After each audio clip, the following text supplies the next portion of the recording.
მოგესალმებით დღეს უკვე მეორედ ამჯერად თავისუფალ სტუდიაში ხვდებით ერთმანეთს. მე ვარ ლელა ბაღდავაძე. ბრუნდება თუ არა საქართველოს ამერიკის შეერთებული შტატების დღის წესრიგში ქართული ოცნება მაისში სახელმწიფო დეპარტამენტის დელეგაციის ვიზიტს ანონსებს და ვაშინგტონთან ურთიერთობებში კონკრეტულ შედეგებს ელოდება. რა მოხდება, როცა მაისი მოვა, ანუ რა პროცესებს უნდა ველოდოთ ორ ქვეყანას შორის ხვალიდან შემდეგი კვირების განმავლობაში. დღეს იმ მოლოდინების პერსპექტივაზე საუბრით დავიწყებთ, რასაც ამერიკასთან ურთიერთობების კუთხით ქართული ოცნება ქმნის, გადაცემას კი ლელო ძლიერი საქართველოს ერთ-ერთი ლიდერი სალომე სამონდაშვილი გახსნის. შესაბამისად მივესალმებით ჩვენს პირველ სტუმარს. გამარჯობა ქავთო სალომე და მადლობა რომ გვესტუმრეთ.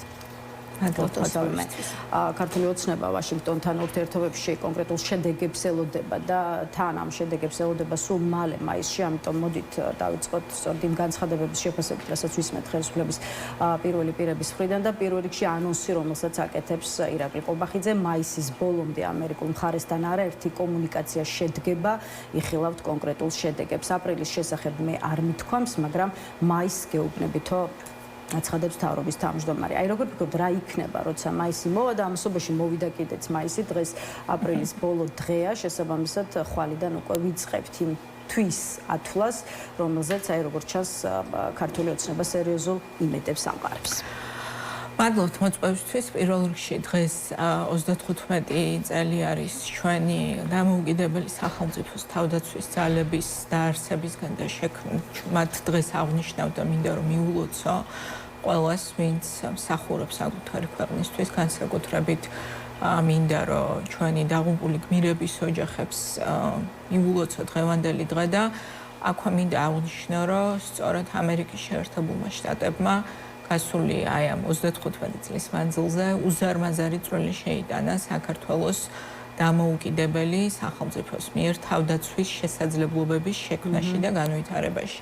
გარდა სხვა ბევრი მიმართულებით ჩვენი სახელმწიფოს დახმარებისა და ამიტომ ცხადია ჩვენ როდესაც საუბრობდით იმაზე, რომ საქართველოს სახელმწიფოს დასუსტებაა სტრატეგიული ურთიერთობების დაკარგვა ამერიკის შეერთებულ შტატებთან, მათ შორის გულისხმობდით სწორედ იმას, რომ ამ ქვეყნის დახმარებით და ხელშეწყობით ჩვენ შევქმნით არაერთი მნიშვნელოვანი მიღწევა ჩვენი ქვეყნისთვის და მათთან თანამშრომლობა, სტრატეგიული თანამშრომლობა ჩვენთვის არის სასიცოცხლოდ მნიშვნელოვანი. ეხლა ეს სტრატეგიული თანამშრომლობა გაუქმდა ერთადერთი მიზეზით. ეს მიზეზი არის ბიძინა ივანიშვილის მიერ წარმოებული პოლიტიკა.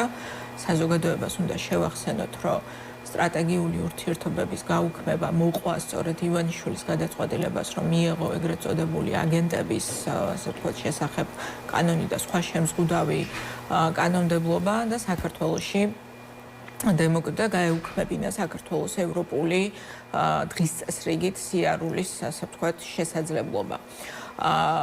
ეხლა თავისთავად ის, რომ ეს ურთიერთობები გაყინული არის, წლებია უკვე გავიდა ამასობაში რამდენიმე წელიწადი, საქართველოსთვის არაფრის მომცემი ცხადი არ არის, ჩვენ გვჭირდება საქართველოს მათ შორის დღევანდელი ხელისუფლების პირობებში აქტიური პოლიტიკა ამერიკის შეერთებული შტატების მხრიდან იმისთვის, რომ ჩვენს ქვეყანაში აღდგეს რამდენიმე რამ, ხო, რაც უნდა აღდგეს, ერთი ეს არის დემოკრატიული პრინციპები, მეორე ეს არის ევროპული განვითარების მიმართულება და სტრატეგიული ურთიერთობები ჩვენს მთავარ ერთ-ერთ მოკავშირესთან ამერიკის შეერთებულ შტატებთან. შეჩერებას რაც შეეხება თქვენ კი თქვით, რომ ეს არის ბიძინა ივანიშვილის გამო, თუმცა არ გეთანხმებათ შალვა პაპუაშვილი, რომელიც ამტკიცებს, რომ საქართველოს არ მიუძღვის ბრალი იმაში, რომ ამერიკასთან ჩვენი დღევანდელი ურთიერთობები მიუღებელ დონეზეა და ამბობს, რომ ბაიდენის ადმინისტრაციას უნდა მოეთხოვოს ამაზე პასუხი, ისე როგორც ხელისუფლების წარმომადგენლების მხრიდან ვისმენთ განცხადებას, რომ ქართულ ოცნებას კი სურს სტრატეგიული პარტნიორობის აღდგენა ამერიკის შეერთებულ შტატებთან, მაგრამ ამავე დროს თბილისს აქვს კონკრეტული ასე ვთქვათ, კრიტერიუმები, რის შესახებაც ვაშინგტონი ინფორმირებულია. ეს უბრალოდ კრიტერიუმები ეხება, როგორც მართლ გუნდში ვისმენთ განმარტებას იმას, რომ თანაბრად იქნას გათვალისწინებული ორივე ქვეყნის ინტერესები, ორი ქვეყნის ურთიერთობებში და ამავე დროს დაცული იქნას ჩვენი ქვეყნების თანაბარ უფლებიანობის პრინციპიც. ანუ ეს ჩვეულებრივი წყვილებია. ნიშნავს თუ არა იმას, რომ ქართულ ოცნებას შესაძლოა იქით კონდეს, ასე ვთქვათ, წინაპირობები ვაშინგტონთან. რა თქმა უნდა, ოღონდ ამას არაფერი საერთო არ აქვს არც ქართველი ხალხის ინტერესთან და არც ჩვენი სახელმწიფოს ინტერესთან. პაპუაშვილი, ბოჭორიშვილი, სხვა ბიძინა ივანიშვილის დაქირავებული ქვეშევრდომები, რომლებიც არ წარმოადგენენ ქართული ხალხის ინტერესებს, არ ემსახურებიან სახელმწიფო ინტერესებს, ისინი ასრულებენ იმ დავალებას, რასაც მათი პატრონი ბიძინა ივანიშვილი აძლევს. და ესეთი დავალება მათ აქვთ მიღებული და ეს დავალება არის ერთადერთი ამერიკის შეერთებულ შტატებთან მიმართებაში ივანიშვილს უნდა რომ მოიხსნას სანქცია, რომელიც დაწესებული აქვს მას რუსული ინტერესების გატარებისთვის ჩვენს სახელმწიფოში. ეს არის მისი ერთადერთი, ასე ვთქვათ, დარდი და ვარამი, რაც შეეხება ამერიკის შეერთებულ შტატებს, იმიტომ რომ მსგავსი სანქცია უქმნის როგორც ჩანს გარკვეულ პრობლემებს.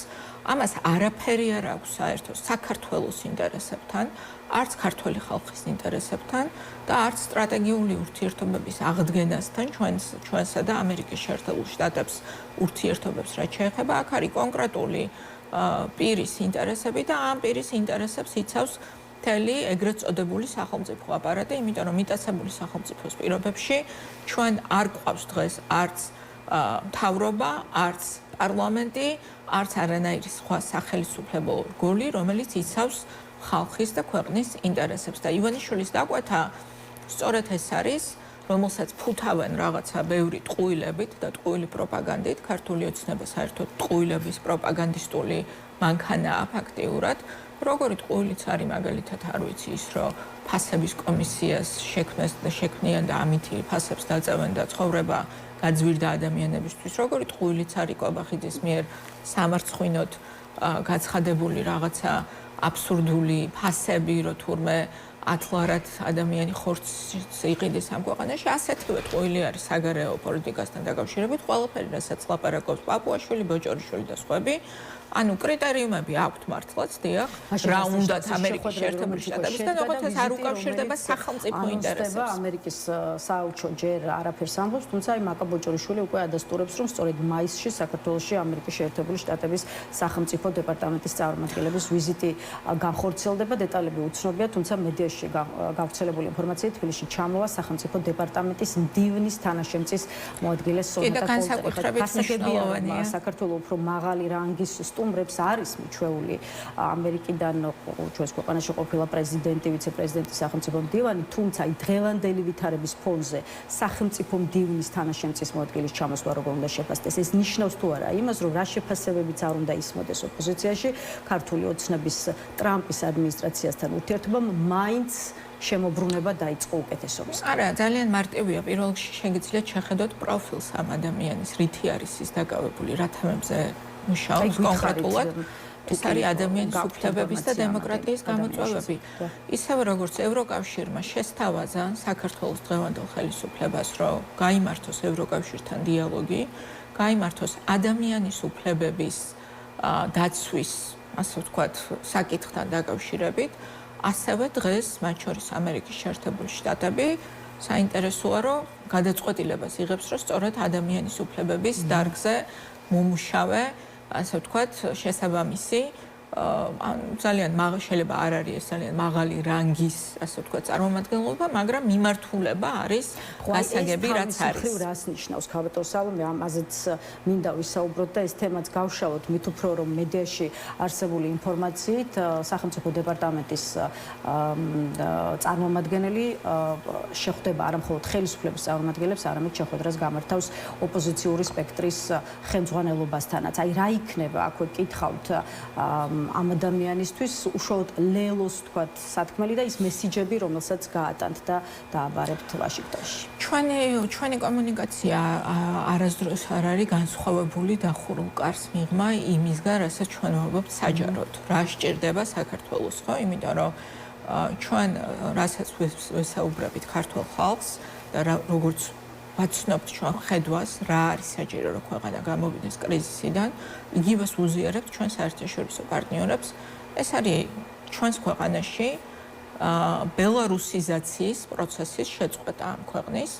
ანუ ეს რას ნიშნავს? ეს ნიშნავს პოლიტპატიმრების გათავისუფლებას, პოლიტიკური დევნის შეწყვეტას ყველას მიმართ, მათ შორის არა მხოლოდ პოლიტიკოსების, არამედ მედიის წარმომადგენლების, არასამთავრობო ორგანიზაციების და სხვადასხვა გაუქმებას იმ დრაკონული კანონმდებლობის, რომელმაც ჩვენ საზოგადოებაში ფაქტიურად გადაწყვიტა, რომ ავტოკრატიული რეჟიმი გაამყაროს და ამოქოლოს ყველანაირი დამოუკიდებელი სივრცეების მედიაში, პოლიტიკურ ცხოვრებაში, საზოგადოებრივ ცხოვრებაში ყველანაირი დამოუკიდებელი სივრცეები ამოქოლოს კანონმდებლობის გზით და შეზღუდოს გამოხატვის თავისუფლება და სხვადასხვა აღარ ჩამოვთვლი, გრძელი ჩამონათვალია, ეს რეპრესიული კანონები უნდა გაუქმდეს და საქართველოს უნდა დაიწყოს მზადება სამართლიანი და თავისუფალი არჩევნების ჩასატარებლად, იმიტომ რომ კრიზისი, რომელიც დღეს ქვეყანაში არის შექმნილი არის ერთადერთი მიზეზით, რომ დღეს ქვეყანაში ძალაუფლება აქვს მიტაცებული დაჯგუფებას,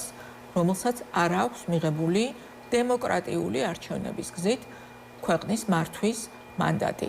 აი ეს არის ის ანომალია, რომელიც უნდა აღმოიფხვრას ქვეყანაში, რომ საქართველოში მოხდეს სტაბილიზაცია ვითარების, იმიტომ რომ სტაბილიზაცია არის ძალიან მნიშვნელოვანი. შეგვიძლია ვთქვათ, რომ დაასრულებთ და ჩაგიგეთ. ანუ მე შემიძლია გითხრათ, რომ სტაბილიზაცია საქართველოში ვითარების, რა თქმა უნდა, მნიშვნელოვანია ჩვენი პარტნიორებისთვის, ამერიკის შეერთებულ შტატებშიც, ევროპაშიც და ეს შესაძლებელი არის მხოლოდ დემოკრატიული პროცესის აღდგენის გზით. ანუ სახელმწიფო დეპარტამენტის წარმომადგენლის გამოგზავნა, რომელიც მუშაობს ადამიანის უფლებების საკითხებზე, ეს ნიშნავს იმას, რომ შეერთებული შტატები არა მხოლოდ რეგიონალურ ჭრილში უყურებს და განიხილავს, თქვათ, საქართველოს როლს, არამედ ის ინტერესდება საქართველოში მიმდინარე პროცესებით, უშუალოდ შიდა პროცესებით, რომელიც ჩვენს ქვეყანაში მიმდინარეობს და მათ შორის მედიის თავისუფლების შეზღუდვა ახსენეთ დღეს და აი ორგანიზაცია რეპორტიორების საზღვრებ გარეშე გამოაქვეყნა დღეს სოფლიოში მედიის თავისუფლების 2026 წლის ინდექსი და შესაბამისი რიცხვების შესახებაც უთხრათ მაყურებლებს, მძიმე ჩანაწერები გვხვდება ამ ანგარიშში საქართველოსთან დაკავშირებით, მხოლოდ ბოლო 1 წელიწადში ჩვენმა ქვეყანამ რეიტინგში 21 ადგილით დაიხია უკან და მსოფლიოში 135 ადგილს იკავებს, ხოლო ბოლო წლებში საერთოდ გვაქვს 75 ადგილით უკუსვა. აი თავის მხრივ ეს რიცხვები რას ამბობს და რამდენად საგანგაშოა ეს ფიქრობ, რომ არის ობიექტური რეალობის ასახვა, იმ რეალობის, რომელშიც სამწუხაროდ საქართველოს მოიქცა ივანიშვილის პოლიტიკის შედეგად, იმიტომ რომ ჩვენი ქვეყნის, ასე ვთქვათ, შანსი იმისი, რომ ჩვენ გავიდეთ სამშვიდობოს, აღმოჩნდეთ დაცული ევროპული სივრცის ნაწილი, ეს არის ერთადერთი შანსი ჩვენი არის, რომ წავიდეთ დემოკრატიული განვითარების გზით, ხო? ანუ ვიყოთ იმ ღირებულებების მატარებელი, რომელიც აქვს დასავლურ სამყაროს და აქედან რო გადაუხვია ამ ხელისუფლებამ, როდესაც გაუქმა ქართულ ხალხს მთავარი უფლება, რასაც კონსტიტუცია აძლევს, რომ საკუთარი თავისუფალი არჩევანით აირჩიოს ის გუნდი, რომელმაც უნდა მართოს მისი ქვეყანა, შემდეგ ამას უკვე მოყვა, ასე ვთქვათ, აი ამ ძალაუფლების შენარჩუნებას კონსტიტუციის საწინააღმდეგო გზით მოყვა უკვე ყველა სხვა რეპრესია, ხო? იმიტომ რომ ანომალია, კიდევ ერთხელ ვამბობ, დესტაბილიზაციის წყარო ამ ქვეყანაში არ არის არაფერი სხვა, თუ არა მართველი დღევანდელი გუნდის მიერ საქართველოს კონსტიტუციის წინააღმდეგ წასვლა ორჯერ. ერთხელ, როდესაც საქართველოს მოქალაქეებს წაართვეს სამართლიანი და თავისუფალი არჩევნების უფლება, მეორე, როდესაც ჩვენი კონსტიტუციის საწინააღმდეგოდ ირაკლი კობახიძემ გამოაცხადა, რომ საქართველოს აღარ აპირებს ევროკავშირში გაწევრიანებაზე მოლაპარაკებების დაწყებას 2028 წლამდე, ანუ ფაქტიურად გააუქმა საქართველოს ევროკავშირში გაწევრიანების პროცესი. ამიტომ მარტივად ვიტყვი, სტაბილიზაცია, ჩვენი თქვენ მკითხეთ, რა არის ჩვენი გზავნილი გარესამყაროსთვის. ჩვენი გზავნილი გარესამყაროსთვის არის თავარი, რომ უნდა ქვეყანაში აღდგეს კონსტიტუციური მართლწესრიგი, დემოკრატიული განვითარების გზა და სტაბილიზაცია მოხდება სწორედ ამის შედეგად. ამასთან ერთად ცხადია, არსებობს კიდე სხვა ინტერესები ამ ქვეყნის, მათ შორის ეკონომიკური, ხო? იმიტომ რომ რამდენი ასე ვთქვათ, მართული სტატისტიკის დეპარტამენტის მიერ გამოქვეყნებული ციფრებიც არ უნდა შეაჩეჩონ ქართულ ხალხს, მართლმა გუნდმა, რომ საქართველოს ეკონომიკა ვითარდება და იზრდება და აყვავებულია, ჩვენ ყველა ვცხოვრობთ ამ ქვეყანაში და საქართველოს მოქალაქეები თავად ხედავენ იმ უმძიმეს ეკონომიკურ კრიზისს, რომელიც დააწვა უზარმაზარი ფასების სახით საქართველოს თითოეულ ოჯახს, ხო? ეხლა როდესაც ოცნების მთავარი პროპაგანდისტი, ვინც არის ბატონი რუხაძე, მთავარი პროპაგანდისტი და ბურჯი საყრდანი ბიძინა ივანიშვილის ხელისუფლების მისი ხელისუფლებაში მოსვლის დღიდან გამოდის და ძალიან გულწრფელად ამბობს, რომ ქვეყანაში არანაირი უცხოური ინვესტიცია არ შემოდის და ამ ქვეყანას არ აქვს არანაირი სხვა რესურსი, რომ უზრუნველყოს ეკონომიკური ზრდა და განვითარება, იმიტომ რომ არ გვაქვს სამწუხაროდ ჩვენ არც ნავთობი, არც გაზი, არც სხვა რაიმე ბუნებრივი რესურსები, რომლის ხარჯზე შეიძლება განვითარდეს ქვეყანა.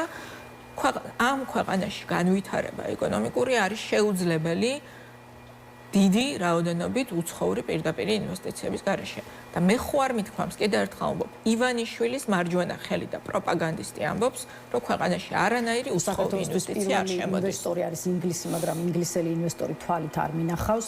მეორე ადგილზეა ნიდერლანდები, თუმცა ჰოლანდიელი ინვესტორიც აქ არავის უნახავს. ეს მოკლე ამონარიდი ირაკლი რუხაძის განცხადებიდან. აი თქვენ ევროინტეგრაციის შეჩერებული პროცესი ახსენეთ და რეალურად ეს არის ჩვენი დღევანდელობა და ამ კონტექსტში მინდა რომ ცოტა დრო ბრიუსელთან უშუალოდ ბრიუსელთან ურთიერთობასაც დავუთმოთ, ვით უფრო რომ აი მაკა ბოჭორიშვილი ევროპული ინსტიტუტების ხელმძღვანელებს ერთი მხრივ ისევ საქართველოსთან შანტაჟის ენით საუბარში ადანაშაულებს, თუმცა მეორე მხრივ სთავაზობს რომ ეს რაღაც არსებული უთანხმოება დიალოგის გზით გადაიჭრას. ბოჭორიშვილი ფიქრობს იმასაც, რომ ევროკავშირის სახელმწიფოთა მნიშვნელოვანი ნაწილი საქართველოს მიმართ არსებული მიდგომების უსამართლობას აცნობიერებს. აი, რამდენად არსებობს ეს მინდა გკითხოთ და რომლებია, თქვათ, რომლები შეიძლება იყოს ის ქვეყნები, არ ვიცი, ვისაც გონია, რომ ქართული ოცნების მიმართ ბრიუსელის დამოკიდებულება არის უსამართლო და ახლა როცა ვიქტორ ორბანი აღარ არის,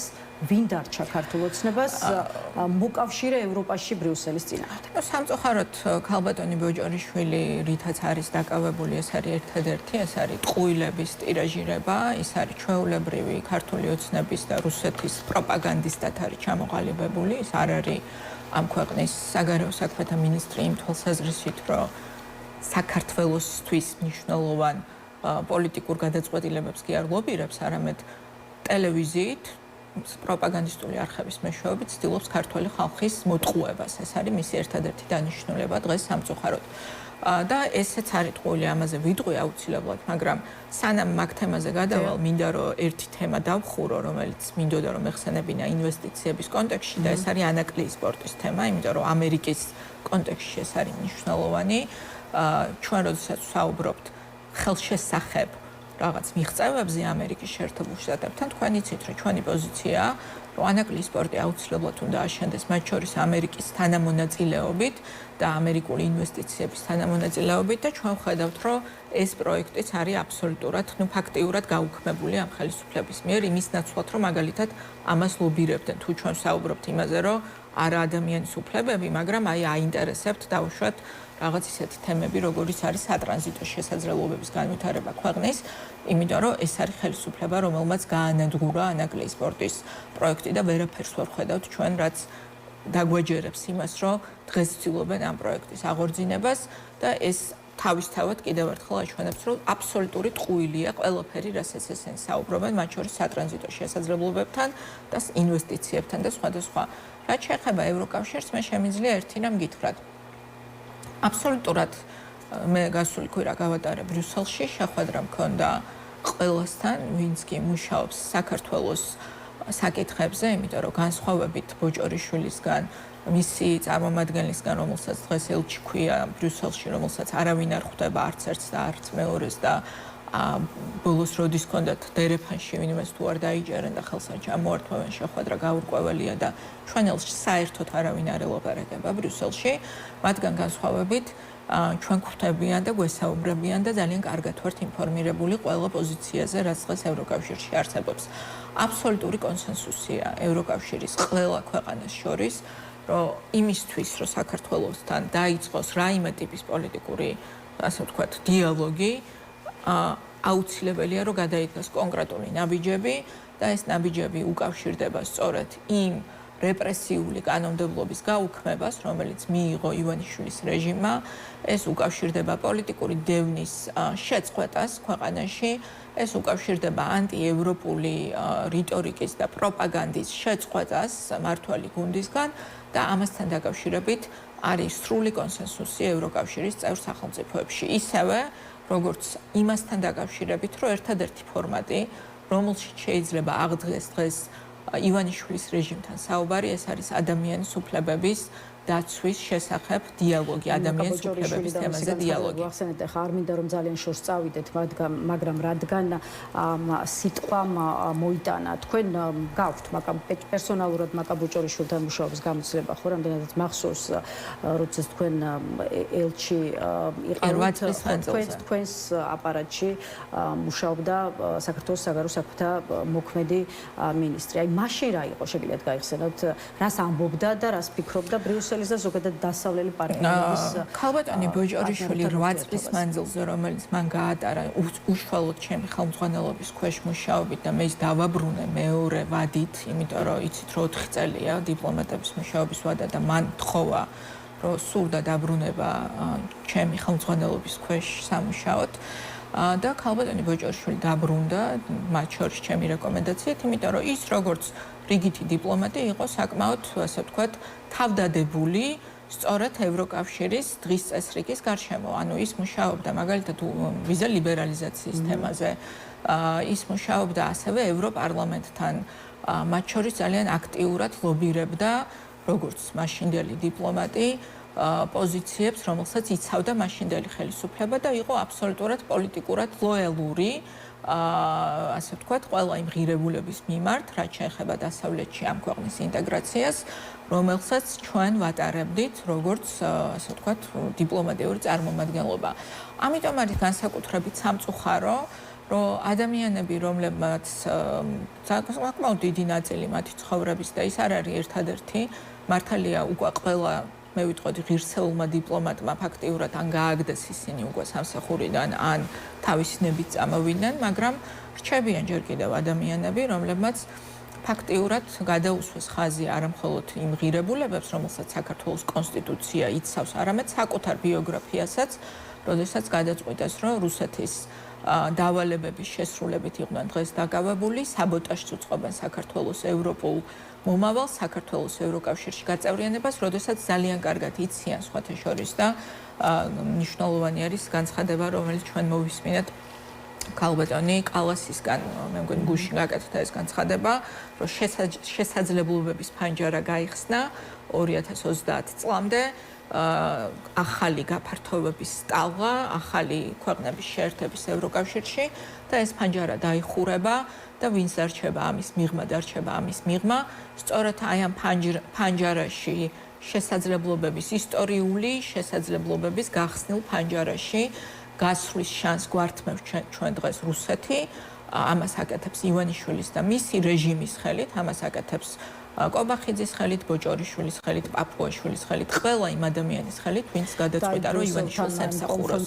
და ამ შანსს ჩვენ კარგავთ შესაძლოა სამუდამოდ. ბოჭორიშვილის დაწინაურების და ვიცე-პრემიერად დანიშნვის გაწყვეტილება მიღებული, ეს იქნება კიდევ ერთი პოზიცია, რომელსაც ის შეუდგა ამ პოზიციაზე მუშაობას, იკავებს საგარეო საქმეთა მინისტრობის პარალელურად, როგორც ირაკლი კობახიძე ამბობს, სახელმწიფოებრივად არის მნიშვნელოვანი მაკა ბოჭორიშვილისთვის ვიცე-პრემიერის სტატუსის მინიჭება, ვინაიდან გაძლიერდება მისი პოზიციები საერთაშორისო ურთიერთობებში. აი რას ამბობს ქართული ოცნება საგარეო საქმეთა მინისტრის დაწინაურებით თქვენი შეფასებით და მეორე უფრო როგორ ფიქრობთ, რა არის ის კონკრეტული საქმეები, რაც აი მთავრობის მეთაურის და ზოგადად აღმასრულებელი ხელისუფლების შეფასებით ჩაითვალა, რომ მაკა ბოჭორიშვილმა წარმატებით შეასრულა. მე ძალიან მარტივად ვიტყვი, გადაწყვეტილებებს საქართველოში მათ შორის საკადრო პოლიტიკასთან ჩემი აზრით არ იღებენ რუსების შესაბამისი კონსულტაციის გარეშე.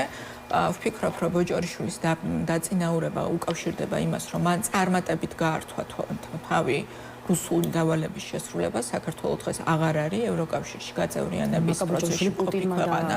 არა, პუტინზე არ არის აქ საუბარი, პუტინი ხარ და დაწვრილმანდება იმისთვის, რომ კობახიძეს, ასე ვთქვათ, ის ტექნოლოგიები, რომლითაც დღეს საქართველოს იმართება, მათ შორის დემოკრატიის გაუქმების, რეპრესიული კანონმდებლობის მიღების და სხვადასხვა, ასე ვთქვათ, მიმართულებით, ეს არის აბსოლუტურად რუსული ტექნოლოგიები.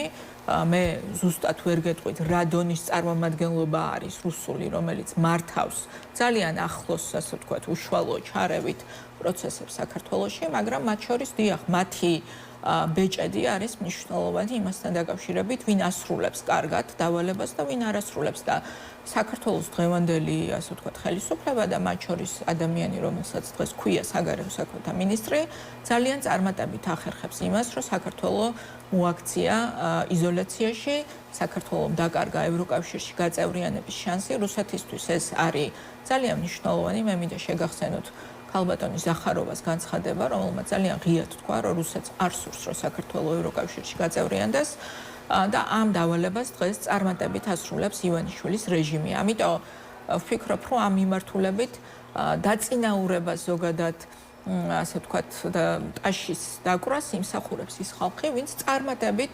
ახორციელებს ივანიშვილის რეჟიმის დაკვეთას, რაც შეეხება საქართველოს ევროპული დღის წესრიგის გაუქმებას, ჩახსნას და ჩვენი ქვეყნის, ასე ვთქვათ, კიდევ უფრო დაუცველ, კიდევ უფრო გაღარიბებულ მდგომარეობაში დატოვებას და ამას ნამდვილად ძალიან წარმატებით ასრულებს ეს ხელისუფლება. კეთილი და ბოლო კითხვასაც დაგისვამთ ამ დაგმშვიდობებით, რადგან მაკა ბოჭორიშვილის დაწინაურება ვახსენეთ, აი მთლიანად მთავრობაში განხორციელებულ სხვა საკადრო ცვლილებებსაც შევეხოთ, მით უფრო რომ აი პარლამენტმა სამართალდამცავი ორგანოების კოორდინაციის საკითხებში სახელმწიფო მინისტრის პოზიციის შექმნას მხარი დაუჭირა, ეს თანამდებობა მთავრობის სტრუქტურაში უკვე ოფიციალურად შექმნილია და მამუკა მდინარაძე დღეიდან უკვე შეუდგა კიდეც შესაბამისი უფლებამოსილების შესრულებას. ამ გადაადგილებას როგორ უყურებთ ეს გითხარით, იყო თუ არა მთავრობის სტრუქტურაში მსგავსი პოსტის გაჩენის საჭიროება, იმიტომ რომ აი თავად ირაკლი კობახიძის განცხადებით ყოველდღიურ რეჟიმში არის ასეულობით საკითხი შესაძლებელი, რასაც მარტო ის ვერ შეძლებს და ამიტომ სახელმწიფო მინისტრი ან მინისტრი სამინისტროს გარეშე არის საჭირო პოზიციაო, აცხადებს ირაკლი კობახიძე. მე მგონი ჩემთვის ცოტათი სიმართლე რომ ვიტყვით, აი სერიოზულად კომენტარიც კი მიჭირს, იმიტომ რომ გაუგებარი არის ადამიანი, რომელსაც არ აქვს სამინისტრო, არ ყავს აპარატი და არანაირი რესურსები არ აქვს, საერთოდ რა უნდა გააკეთოს, ვინც არ უნდა იყოს ის და განსაკუთრებით დინარაძის, არ ვიცი, რაღაცა გაქანების ადამიანმა, მე მგონია, რომ სუსის ხელმძღვანელისა ესეთი ხშირი შეცვლა მას შემდეგ, რაც დაიჭირეს, ჯერ მოხსნეს და მერე დაიჭირეს ბიძინა ივანიშვილის სანდო კადრი, რომელიც მერე აღმოჩნდა, რომ თურმე კორუმპირებული იყო და ხალხს ძარცვავდა, მაგრამ ის მრავალი წელიწადი, როგორც ჩანს, წარმატებით ართმევდა თავს იმ დავალებას, რომელიც ივანიშვილს მასზე ჰქონდა გაცემული. მე კარგად მახსოვს, როგორი მოწიწებით იყვნენ მის მიმართ განწყობილი. საერთოდ ძალიან აშკარა იყო, რომ ის იყო კონკრეტულად ლილუაშვილი ხელმძღვანელობდა მთელ მთავრობას. როგორც ჩანს, ისინი ვერ პოულობენ კადრს, რომელიც ჩაანაცვლებს მას და შესაბამისად ისე მართავს ამ სისტემას, როგორც ეს დღეს უნდა ივანიშვილს, ან არ ვიცი, როგორც ასე ვთქვათ, სწორად ესახება მას, იმიტომ რომ სხვა არაფრის თქმელი არ არის, მე მგონი უბრალოდ უხერხულია და სასაცილოდ ჩანს ძალიან, როდესაც მათ შორის ქართული ოცნების წარმომადგენლები საუბრობენ იმაზე, რომ წარმოუდგენელ წარმატებას მიაღწია დინარაძემ რაღაც პოსტზე და ამიტომ 6 თვეში მისი მოხსნა გახდა საჭირო და ასევე მგონია, რომ ეს რაღაცა აბსოლუტურად ხელოვნურად შექმნილი პოსტია, რომელიც მას მისცეს, სხვა შორის თავის დროზე ლილუაშვილსაც რაღაც მსგავს თავაზობდა, მე როგორც მახსოვს. შეიძლება მეშლება რაღაცა თუმცა როგორც ითქვა საბოლოო ჯამში მაგრამ ეს აჩვენებს კრიზისს, ჩემი აზრით სუსის ხელმძღვანელის კიდევ ერთხელ შეცვლა ეს აჩვენებს მართვის კრიზისს ამ რეჟიმის პირობებში, სადაც სუსს აქვს ძალიან სპეციფიკური და მნიშვნელოვანი ფუნქცია სისტემის მართვის თვალსაზრისით. ჩემთვის ეს არის სისტემური კრიზისის ნიშანი და სხვა არაფრის. კეთილი, გავთო სალომე, ძალიან დიდი მადლობა სტუმრობისთვის. დღეს ამით დავასრულოთ. სალომე საბადაშვილი პასუხობდა ჩვენს კითხვებს. თავისუფალი სტუდია კი გრძელდება და გრძელდება სხვა აქტუალური საკითხებით. ერთია ქვეყანაში პოლიტიკური თვალსაზრისით არსებული გამოწვევები, მეორეა სოციალური მდგომარეობა და ცხოვრება, რომელიც უფრო და უფრო ძვირდება. ამიტომ გადაცემის ამ ნაწილში პოლიტიკურ საკითხებთან ერთად ვისაუბრებთ სწორედ იმაზე, რატომ ვერ გრძნობენ რიგითი მოქალაქეები ეკონომიკის ზრდას და რატომ ვერ ხერხდება ფასების შემცირება, როცა ამ მიზნით მთავრობამ პარლამენტსა თუ პარლამენტს მიღმა არაერთი სამუშაო თუ საგამოძიებო ჯგუფი ამოქმედა. წარმოგიდგენთ თავისუფალი სტუდიის კიდევ ერთ სტუმარს, გვერდება ნაციონალური მოძრაობის ერთ-ერთი ლიდერი ირაკლი ფაულიშვილი. ირაკლი, გამარჯობა და მადლობა რომ გვესტუმრეთ. მოგესალმებით, მადლობა მოწვევისთვის. ირაკლი, აი ჩვენი ინტერვიუ მინდა გავხსნათ სწორედ მოქალაქეებისთვის ისეთი მტკივნეული თემით, როგორც არის ფასების სურსათზე, მედიკამენტებსა და საწვავზე, რასთან დაკავშირებული პრობლემაც, როგორც ჩანს, იმაზე რთულად გადასაჭრელი აღმოჩნდა, ვიდრე სავარაუდოდ ერთი შეხედვით ელოდა ამას მთავრობა. ყოველ შემთხვევაში ფასების შემსწავლელი კომისია მუშაობას ასრულებს ისე, რომ ჯერ ვერ ხედავთ ფასების სტაბილურობას, თუ არა პირიქით რიგი პროდუქტის კიდევ უფრო გაძვირებას. პარადოქსია, მაგრამ ხალხს ღარიბაშვილი ენატრებაო გუშინ ასეთი შეფასებაც კი მოვისმინეთ თქვენი პარტიის წარმომადგენლის ლაშა ფარულავას მხრიდან. აი რა დაგანახათ ფასების შესწავლის პროცესმა და შექმნილი კომისიების და სამუშაო ჯგუფების მუშაობამ. ეხლა ირაკლი კობახიძის და ზოგადად მთავრობის ინტერესი ნამდვილად უნდა იყოს ფასების დასტაბილურება, ვიდრე ამ პრობლემის ნიადაგზე სოციალური უკმაყოფილების და ვნებათა ღელვის გაზრდა, ხო? მაშინ როგორ ფიქრობთ, რატომ არ გამოდის ეს და რა უშლის ფასების შემცირებას ხელს?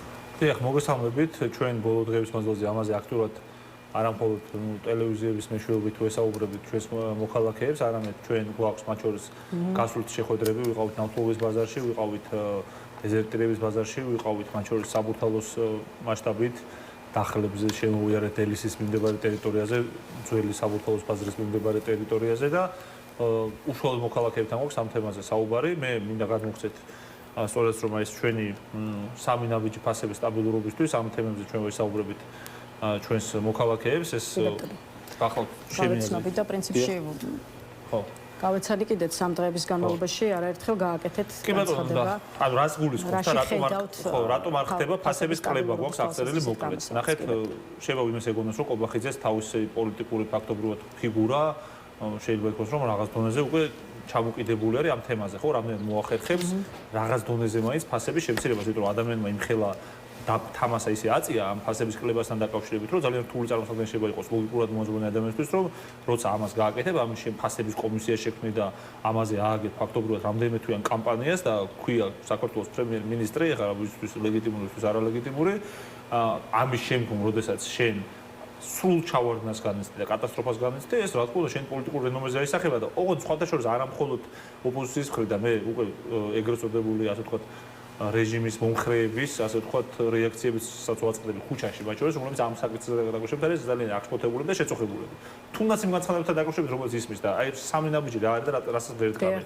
პირველი ეს არის აქციზის გადასახადის განახევრება, ხო, რომელსაც ჩვენ ვსაუბრობთ, ნაცნობ მოძრაობის დროს 250 ლარი იყო ტონაზე საწვავის, რა თქმა უნდა, ბენზინის 1 ტონაზე იყო 250 ლარი, ეხლა არის 500 ლარი, ხო, აქციზის გამო გადასახადი. ანუ ეს რას ნიშნავს? ერთი თეთრი მიდიოდა სააკაშვილის ჯიბეში, ეს რაღაცა პროპაგანდისტური მითი იყო ერთ-ერთი ოცნების და საბოლოოში ვიხილეთ, რომ უფრო მეტი მიდის ივანიშვილის და მისი გარემოცვის ჯიბეში, ხო? და სააკაშვილის ჯიბეში ნამდვილად არ მიდიოდა და ჩვენ პირიქით ხონდა მაშინ ზრუსად განზრახვა, რომ ქართულ ხალხზე გადანაწილებულიყო ეს კეთილდღეობა. ეს პირველი მიზეზი არის, რომ არც ერთ გადასახადს ეს ხალხი არ უკლებს და არც აპირებს, რომ დაუკლოს, იმიტომ რომ უნდათ რომ მაქსიმალურად თვითონ მიიღონ სარგებლები. ერთადერთი რითაც ეს ქვეყანა, ჩვენი ქვეყანა ანტიქართული ოცნების პირობებში არის ლიდერი ფასების კუთხით და ევროპასთან მართლა შეიძლება ვთქვათ, რომ აი კონკურენტები ვიყოთ, არის ის, რომ საჯარო მოხელეებს და მაღალ თანამდებობის პირებს აქვთ მართლა უფრო მეტი ხელფასი ძირითად შემთხვევაში, ვიდრე ევროპელ კოლეგებს, ხო? იქნება ეს პარლამენტარების ხელფასი, იქნება ეს პრეზიდენტის ხელფასი.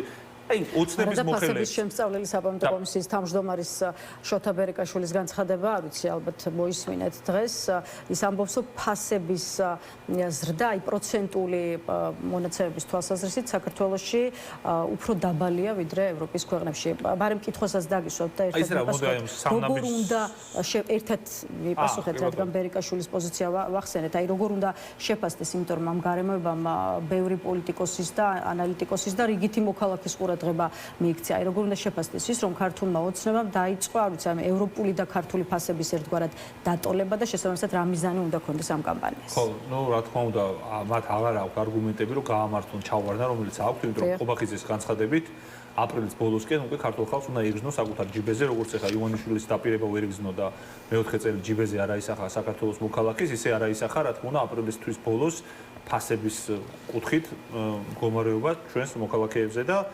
მარტო მაგალითს მოვიყვან, ანუ ჩვენ რო საუბრობთ ოცნების მე გადმო ნაბიჯებზე, ამდენი წელია ლარის კურსი ვერ დაასტაბილურეს, ამდენი წელია ფასების ზრდა და ინფლაცია არის აი მუდმივად პრობლემური საკითხი. სოციალური ხარჯები არის, მუდმივად, აი სოციალური პირობები და ეკონომიკური მდგომარეობა მუდმივად პრობლემური საკითხი. 900.000 ბავშვიდან 400.000-მდე ბავშვი რო სოციალურად დაუცველია და შობადობის ისტორიული მინიმუმი გვაქვს ქვეყანაში და მიგრაციის ისტორიული მაქსიმუმი, ეს ყველაფერი ეკონომიკური პოლიტიკის შედეგია. და რაღაცა ეკონომიკურ დოვლაზე რო საუბრობენ, ჩვენ აი ეს გვიწერია აქ, ნახეთ ეკონომიკური დოვლადი როგორ იქნება. პირველი პრობლემა ხო არის, რომ არც ერთ გადასახადს არ უκლებენ, რომ თვითონ უფრო მეტი ფული შეუვიდეთ, ბიუჯეტი უფრო მეტად გაძარცვოთ. მეორე პრობლემა, რაზეც არის ელექტროენერგიის აი მუდმივი ზრდა. რით არის დამპირობებული? პირველ ეს ჩვენ საუბრობდით წლების წინ ანტიკორუფციული გუნდი, რის გამოც გვიჩივლეს სხვათა შორის სასამართლოში სიმართლის თქვის გამო. არსებობს შუამავალი კომპანია ელგრინი არსებობს, რომელიც იყო შუამავალი საქართველოსა და მეზობელ ქვეყნებს შორის, რომელთაც ამის საჭიროება საერთოდ არ არსებობს. ხო, რომ შუამავალი კომპანია იყოს, პირდაპირ უნდა შევიძინოთ, მაგრამ ვუხდით დამატებით ახლა შუამავალ კომპანიას, იმიტომ რომ იყო მამაცაშვილთან, ნოღაიდელთან, ივანიშვილთან დაკავშირებული კომპანია და ეს თანხებიც მიდიოდა ქართველი გადამხდელის ჯიბიდან, მიდიოდა ივანიშვილის და მისი გარემოსთვის ჯიბეში. ეს ერთი მიზეზი იყო. მეორე მიზეზი იყო ის, რომ საქართველოში თბილისის რაღაც ელექტროენერგიის ფაქტორულად 1/13 ხმარდებოდა, ვიცით, ივანიშვილის ბიზნეს, ხო? ბაჩიაშვილის და ივანიშვილის ბიზნეს, რომელიც იყო დაკავშირებული, რა თქმა უნდა, ამ კრიპტოვალუტასთან და ზოგადად ამ მაინინგთან, ხო? ესეც იყო დამატებითი ტვირთი, რომელიც დააწვა ქართულ გადამხდელს, იმიტომ რომ ამდენი წლის მანძილზე ამდენ ელექტროენერგიას მოიხმარდნენ უფასოდ. და უფასოდ კი არ მოიხმარდნენ სიმბოლოში. ჩვენ ვიხდით იმას, რომ ეს ხალხი ესე გამდიდრდეს. ანუ საქართველო იძარცვება, ივანიშვილს უფრო მეტი მილიარდი აქვს, იგივე თქვენ რო დაასახელეთ ფასების კომისიის ხელმძღვანელი პირი. ისიც მილიონერი გახავთ. ანუ მართლა სასაცილო გახავთ, რომ ამ ქვეყანაში ადამიანები, რომლებიც წლების მანძილზე აგროვებდნენ მილიონებს და იყვნენ ხელისუფლებასთან ანშეხმატებულებები, ან თვითონ ხელისუფლების წევრები იყვნენ, საუბრობენ როგორ უნდა დაეხმარონ ქართულ ადამიანს. ეს ხალხი საერთოდ არ არის მარკეტში. აი ხა ვინც საუბრობს ფასებზე, საერთოდ მარკეტში თავის ფეხით შესულები არ არიან. ეს ხალხი ცხოვრობს, აუცი კომოსტბაზე დადის დაბადების დღის გადასახდელად და ხან მონაკოში დადიან გასართობად და ხან სად დადიან ხან როგორ დადიან, ხო? ანუ ამ ხალხს არანაირი წოდომა, აი ყოველდღიურ ქართულ ცხოვრებასთან, თუნდაც თბილისურ ცხოვრებასთან, ბათუმურ ცხოვრებასთან თუ არ ვიცი, ჩახვატაულ თუ ჯიხაიშურ თუ ნებისმიერ ცხოვრებასთან არ აქვს საერთოდ შეხება. ამიტომაც უყურებენ პრიზმაში, რომელიც არის მათთვის, აი ძალაუფლება როგორ შევინარჩუნოთ და ვის დავაბრალო ეს პრობლემა. ხელისუფლებაზე ბრაზი უნდა გადაიზარდოს ძალაშიო ასეთ შეფასებას, უბრალოდ განცხადებას ვისმენთ ოპოზიციურ ალიანსში და ახლა მოდით ვისაუბროთ იმაზე, როგორ უნდა გადაიზარდოს აი ეს გაბრაზება, რომელიც სავარაუდოდ არსებობს საზოგადოებაში ძალაში თან ისე, რომ ქართულმა ოცნებამ ეს არ შეგიფასოთ როგორც რევოლუციის მორიგი მცდელობა და პროცესების რადიკალური სცენარით განვითარების სურვილი. აი თქვენ მოსახლეობასთან შეხვედრები ახსენეთ, მათ შორის უშუალოდ ამ თემებზე, ხო, გაძვირებულ ფასებთან დაკავშირებით. აი საინტერესოა, მართლაც აი ამ საკმაოდ გაძვირებული ცხოვრების ფონზე, რამდენად იგრძნობა ხალხში გაბრაზება და რაც მთავარია, რამდენად მზად არის საზოგადოება, რომ ეს გაბრაზება ხელისუფლების მიმართ პროტესტით გამოხატოს. რა თქმა უნდა, ქართული ხალხი მზად არის პროტესტისთვის, უბრალოდ რა თქმა უნდა, რეპრესიების მიზანი იყო ის, რომ ნიჰილიზმი გაიჩინა გარკვეულ ნაწილში საზოგადოების. ახლა ჩვენ როცა ხვდებით მოქალაქეებს, აი გვეუბნებიან ესეთ მარტივ რაღაცას, რომ ეშინიათ, აი მართლა მოკეიფე ქართულ დარბაისელ ხალხს ეშინია სტუმრის მიღების ოჯახში. ეს იმდენად რაღაცა ეგზისტენციალური პრობლემა გახდა საქართველოს ძროულად ცხოვრება ჭირს ამ ქვეყანაში, რომ ყველა სულს ამ რეჟიმის მოშორება. იმიტომ რომ ყველა ხვდება, რომ ეს არის კორუმპირებული ხალხი, რომელსაც არ ადარდებთ საქართველოს მოქალაქის ბედი. და ისე უნდათ ის სახალხო ხელისუფლება, რომელიც იყო მათ შორის ნაცნობობის ბევრს უნდა, ნაცნობობის და მიხეილ სააკაშვილს, რომელიც ხალხზე იყო ორიენტირებული და კეთილდღეობას ქმნიდა ხალხისთვის. და რატო ვსაუბრობ მე ამ ყველაფერზე? პროტესტი არსებობს ყველგან, ყველა ფენაში არსებობს პროტესტი. ჩვენ ვნახეთ აგერ მარნეულელი ფერმერების პროტესტი და აქ ლაშა იყო ფარულავა წასული, დღეს იყო ჩასული ჩვენი პარტიის ერთ-ერთი ლიდერი და ის გაესაუბრო ადგილზე მოქალაქეებს, მოისმინა მათი პრობლემა და მათ შორის შეიძლება რომ მინი აქციაც გამართა იქ, იმიტომ რომ მარნეული ფერმერებს ცხვირწინ უყიდიან იმპორტირებულ საქონელს, რომელიც მათთვის არის ფაქტობრივად კლიენტური სწავლთმევი და რის შემდგომაც მათი ბიზნესი საერთოდ არის ჩამოქცევის პირას, იმის მაგალითად რომ ქართველი ფერმერი იყოს ორიენტირი, მთავარი და ამაზე ვსაუბრობთ ხოთაშორის ამ სამნაბიჯში საქართველოს ხელისუფლებისთვის, როცა ვსაუბრობ ჩვენ მათ შორის კიდევ ერთ პრობლემაზე, ხა როცა ვამბობთ, რომ აი ამდენი სეგმენტი არსებობს. უნდა ვესაუბროთ ყველა სეგმენტს, ამაზე მიხეილ სააკაშვილი საუბრობდა, უნდა ჩავიდეთ როგორც ახლა ლაშა ფარულავა ჩავიდა მარნეულში, ისე უნდა ჩავიდეთ ყველგან. ამიტომაც დავდივართ აქ ბაზრებში და საჯარო ასეთ თავშეყრის ადგილებში, ყველა ადამიანს უნდა ჩაკიდო ხელი და პროტესტში ჩართო. მათ შორის არიან ადამიანები ტაქსის ღოლების პროტესტს ხედავთ. აბსოლუტურად გაბნეულები, მარტო ოპოზიციური და რაღაც სამოქალაქო საზოგადოების პროტესტს კი არ ხედავთ საქართველოში. ძალიან ბევრი ჯგუფი არის დაინტერესებული და უბრალოდ პროტესტი რატო არის დაუცილებელი? ეს კაცი ამბობს, რომ ყველა პარტია უნდა აკრძალოს, რომელსაც რეალურად შეუძლია დაამარცხოს არჩევნებში ივანიშვილი, ამბობს, რომ სამოქალაქო საზოგადოებას ყველა ფინანსური წყარო უნდა გადაუკეტოს და ამბობს, რომ კორუფცია უნდა გაგრძელდეს.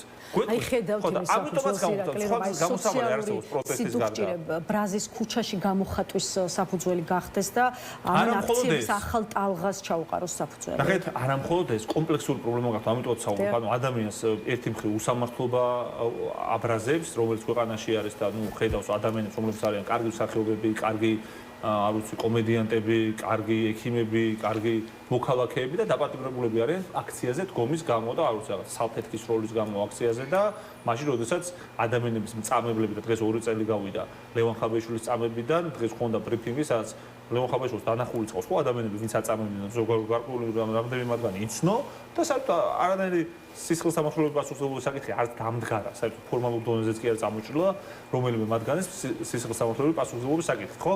ანუ ამ ყველაფერს ხედავენ ერთ უსამართლობა, მეორე მხრივ ხედავენ რომ იზოლირებული ქვეყანა ვართ, ხედავენ რუსული გავლენის ზრდას, ხედავენ იმას რომ ამ ქვეყანაში საერთოდ არ არსებობს რაღაც ინფრასტრუქტურული პროექტების და ქვეყნის რაღაც დინამიური განვითარების პროგრამა და სურვილი. და მათ შორის ხედავენ თავარ რამეს, რაც არის თავარი პრობლემა საქართველოში. თავარი პრობლემა არის ის, რომ გადაშენების პირას ვართ. პირდაპირ გეუბნებით ვართ გადაშენების პირას. ჩავდივართ სოფლებში არის დაცარიელებული, ჩავდივართ რაიონულ ცენტრებში ხალხი არის უიმედოდ და საერთოდ ქართული ოჯახები ძლიერი აღარ არის. ძლიერი თუ არ იქნება ქართული ოჯახი, ძლიერი სახელმწიფო არ გვექნება. ძლიერი უნდა იყოს ქართული ოჯახი, ძლიერი იქნება ქართული სახელმწიფო. და ეხლა ძლიერი არის რამდენიმე ათეული ოჯახი, რომელიც ივანიშვილთან არის დაკავშირებული. არანაირი მხარდაჭერა არ აქვს და შესაბამისად არანაირი ქართველი ხალხი არ გაყვებაო, ასე უყურებს მართველი პარტია თქვენს პოლიტიკურ წონას და ძალას. აი გავიგეთ და ვხედავთ ყოველდღიურად, რომ ალიანსში შემავალმა პარტიებმა დაიწყეთ მოსახლეობასთან შეხვედრები. ახლა უკვე გითხარით, რა განწყობებით გვხვდებიან ადამიანები საქართველოს სხვადასხვა ქალაქსა და სოფელში. ანუ რას ფიქრობენ ისინი არა ქართულ ოცნებაზე ამ შემთხვევაში, არამედ უშუალოდ თქვენზე ოპოზიციურ ალიანსზე და რამდენად გიყურებენ როგორც რეალურ ალტერნატივას ხელისუფლების და რისი ამბიციაც რეალურად აქვს ამ გაერთიანებას. ნუ პირველში უნდა აღინიშნოს, რომ ადამიანები, რომლებიც არიან ყველაზე ანტისახალხო პოლიტიკური ძალის წარმომადგენლები საქართველოს ისტორიაში, ამას რო საუბრობენ, ცოტათია კომიკური, ტრაგიკომიკური გახლავთ, იმიტომ რომ ერთადერთი შემთხვევა მახსენდება რაღაც სახალხო პოლიტიკის იმიტაციის შექმნის, როდესაც რაღაც ვიკენდიას საკაბაბეში, ქუთაისში შევიდნენ ირაკლი ყობახიძე, კახა კალაძე და რამდენიმე ოცნების ლიდერი, ხო? და აბსოლუტურად მართლა ეხა ესეთი ხელოვნური კადრები მე იშვიათად მინახავს. არა და გვახსოვს თუნდაც ჩვენი მმართველობის დროს მიხეილ სააკაშვილის ყოველდღიური აქტივობები, ხო? როგორ ბუნებრივად, როგორ ორგანულად დადიოდა ეს ადამიანი ხალხში, როგორ აკეთებდა ამას იგივე ლევან ხაბეიშვილი, ირაკლი ნადირაძე, ეხა პატრონობაში ვარიან. და ვიცი, სხვა პოლიტიკოსებიც, ჩვენ ყველას ამ ჩვენი გუნდის წევრებს გვაქვს ამის პრეტენზია, როგორც სახალხო პოლიტიკოსები, ჩვეულებრივი პოლიტიკოსები ვართ, აი ფეხით მოვედი, ავტობუსით დავდივარ მეტროთ და ამას რატო ვიძახო? ესეთი ხალხი ვარ, ჩვეულებრივი ადამიანი. ეს ხალხი დადის გეუბნებით, რაღაც დაცვებით დადიან და არ ვიცი, სადმე ხედავთ ამ ადამიანებს თბილისის ქუჩებში. თქვენზე გითხარით, თქვენ რა განწყობები? არა, რატო ამბობ, როცა ოპოზიციონერ პოლიტიკოსებს. როცა ამბობენ. რიგითი მოქალაქეებს. არა, ხო და არა, სად მივდივარ, რომ ეს ხალხი საერთოდ არ გახავთ სახალხო პოლიტიკოსები, რომ სხვაზე სახალხოებაზე დაიწყო ლაპარაკი. ცხოვრებაში არ ყოფილან სახალხო პოლიტიკოსები და არ დადიან და რა ვიცი, შემთხვევა რო ხდება და როცა მორალური და პოლიტიკური ვალდებულება რომ იქ შემთხვევის ადგილზე იყვნენ ხოლმე, მაშინ არ ჩადიან ხოლმე შემთხვევის ადგილას, ხო? მერე უნდა თქომე რომ შექმნან ხოლმე ილუზია რომ აი სხვებს ეხა ნახეთ რას უშვებიან და ერთ-ერთ შემთხვევაში უშვებიან სხვებს რამეს როცა აორგანიზებენ ზონდერ თავდასხმებს ორკესტრებულად სახლებთან ხო და გვესმის რომ თურმე შემთხვევით ქალაქის ცენტრში რამდენიმე ადგილას დაესხნენ თავს ოპოზიციურ განწყობილ ადამიანებს ხო ეს არის მათი სიმართლე სინამდვილეში და რაც შეეხება ჩვენ რეაქციებს პირდაპირ გეტყვით რომ ანუ პრობლემა ერთ-ერთი რაც არის ის რომ ნიჰილიზმის გარკვეული ასე ვთქვათ ნიშნები არის რაღაც დონეზე მოსახლეობის რაღაც ნაწილში. თორემ თუ გონია ვინმეს რომ პრობლემა ისაა რომ სათანადო ხარდაჭერა არსებობს ან ოპოზიციურ განწყობა არსებობს, ცდება ოცნებას ხარდაჭერა იმის სამყოფი რომ ხელისუფლებაში ყოფნა შეინარჩუნოს, ნამდვილად არ აქვს. თვითონ კარგად იციან, ამიტომაც საუბრობენ პარტიების საკითხებზე, ამიტომაც არიან მუდმივ რეპრესიაზე გადასულები, თორემ 2016 წელს და 20 წელს ივანიშვილის კეთილშობილი და დემოკრატი მმართველი კი არ ყოფილა, რომ ეხა რეპრესიული კანონმდებლობა მიიღო. იმიტომ მიიღო ეს რეპრესიული კანონმდებლობა, რომ ხდება რომ საერთოდ ხარდაჭერა არ აქვს. სოციოლოგიურ კვლევებს ატარებენ ბოლო-ბოლო იციან რომ თბილისში 20%-მდეა მათი ხარდაჭერა, ხო?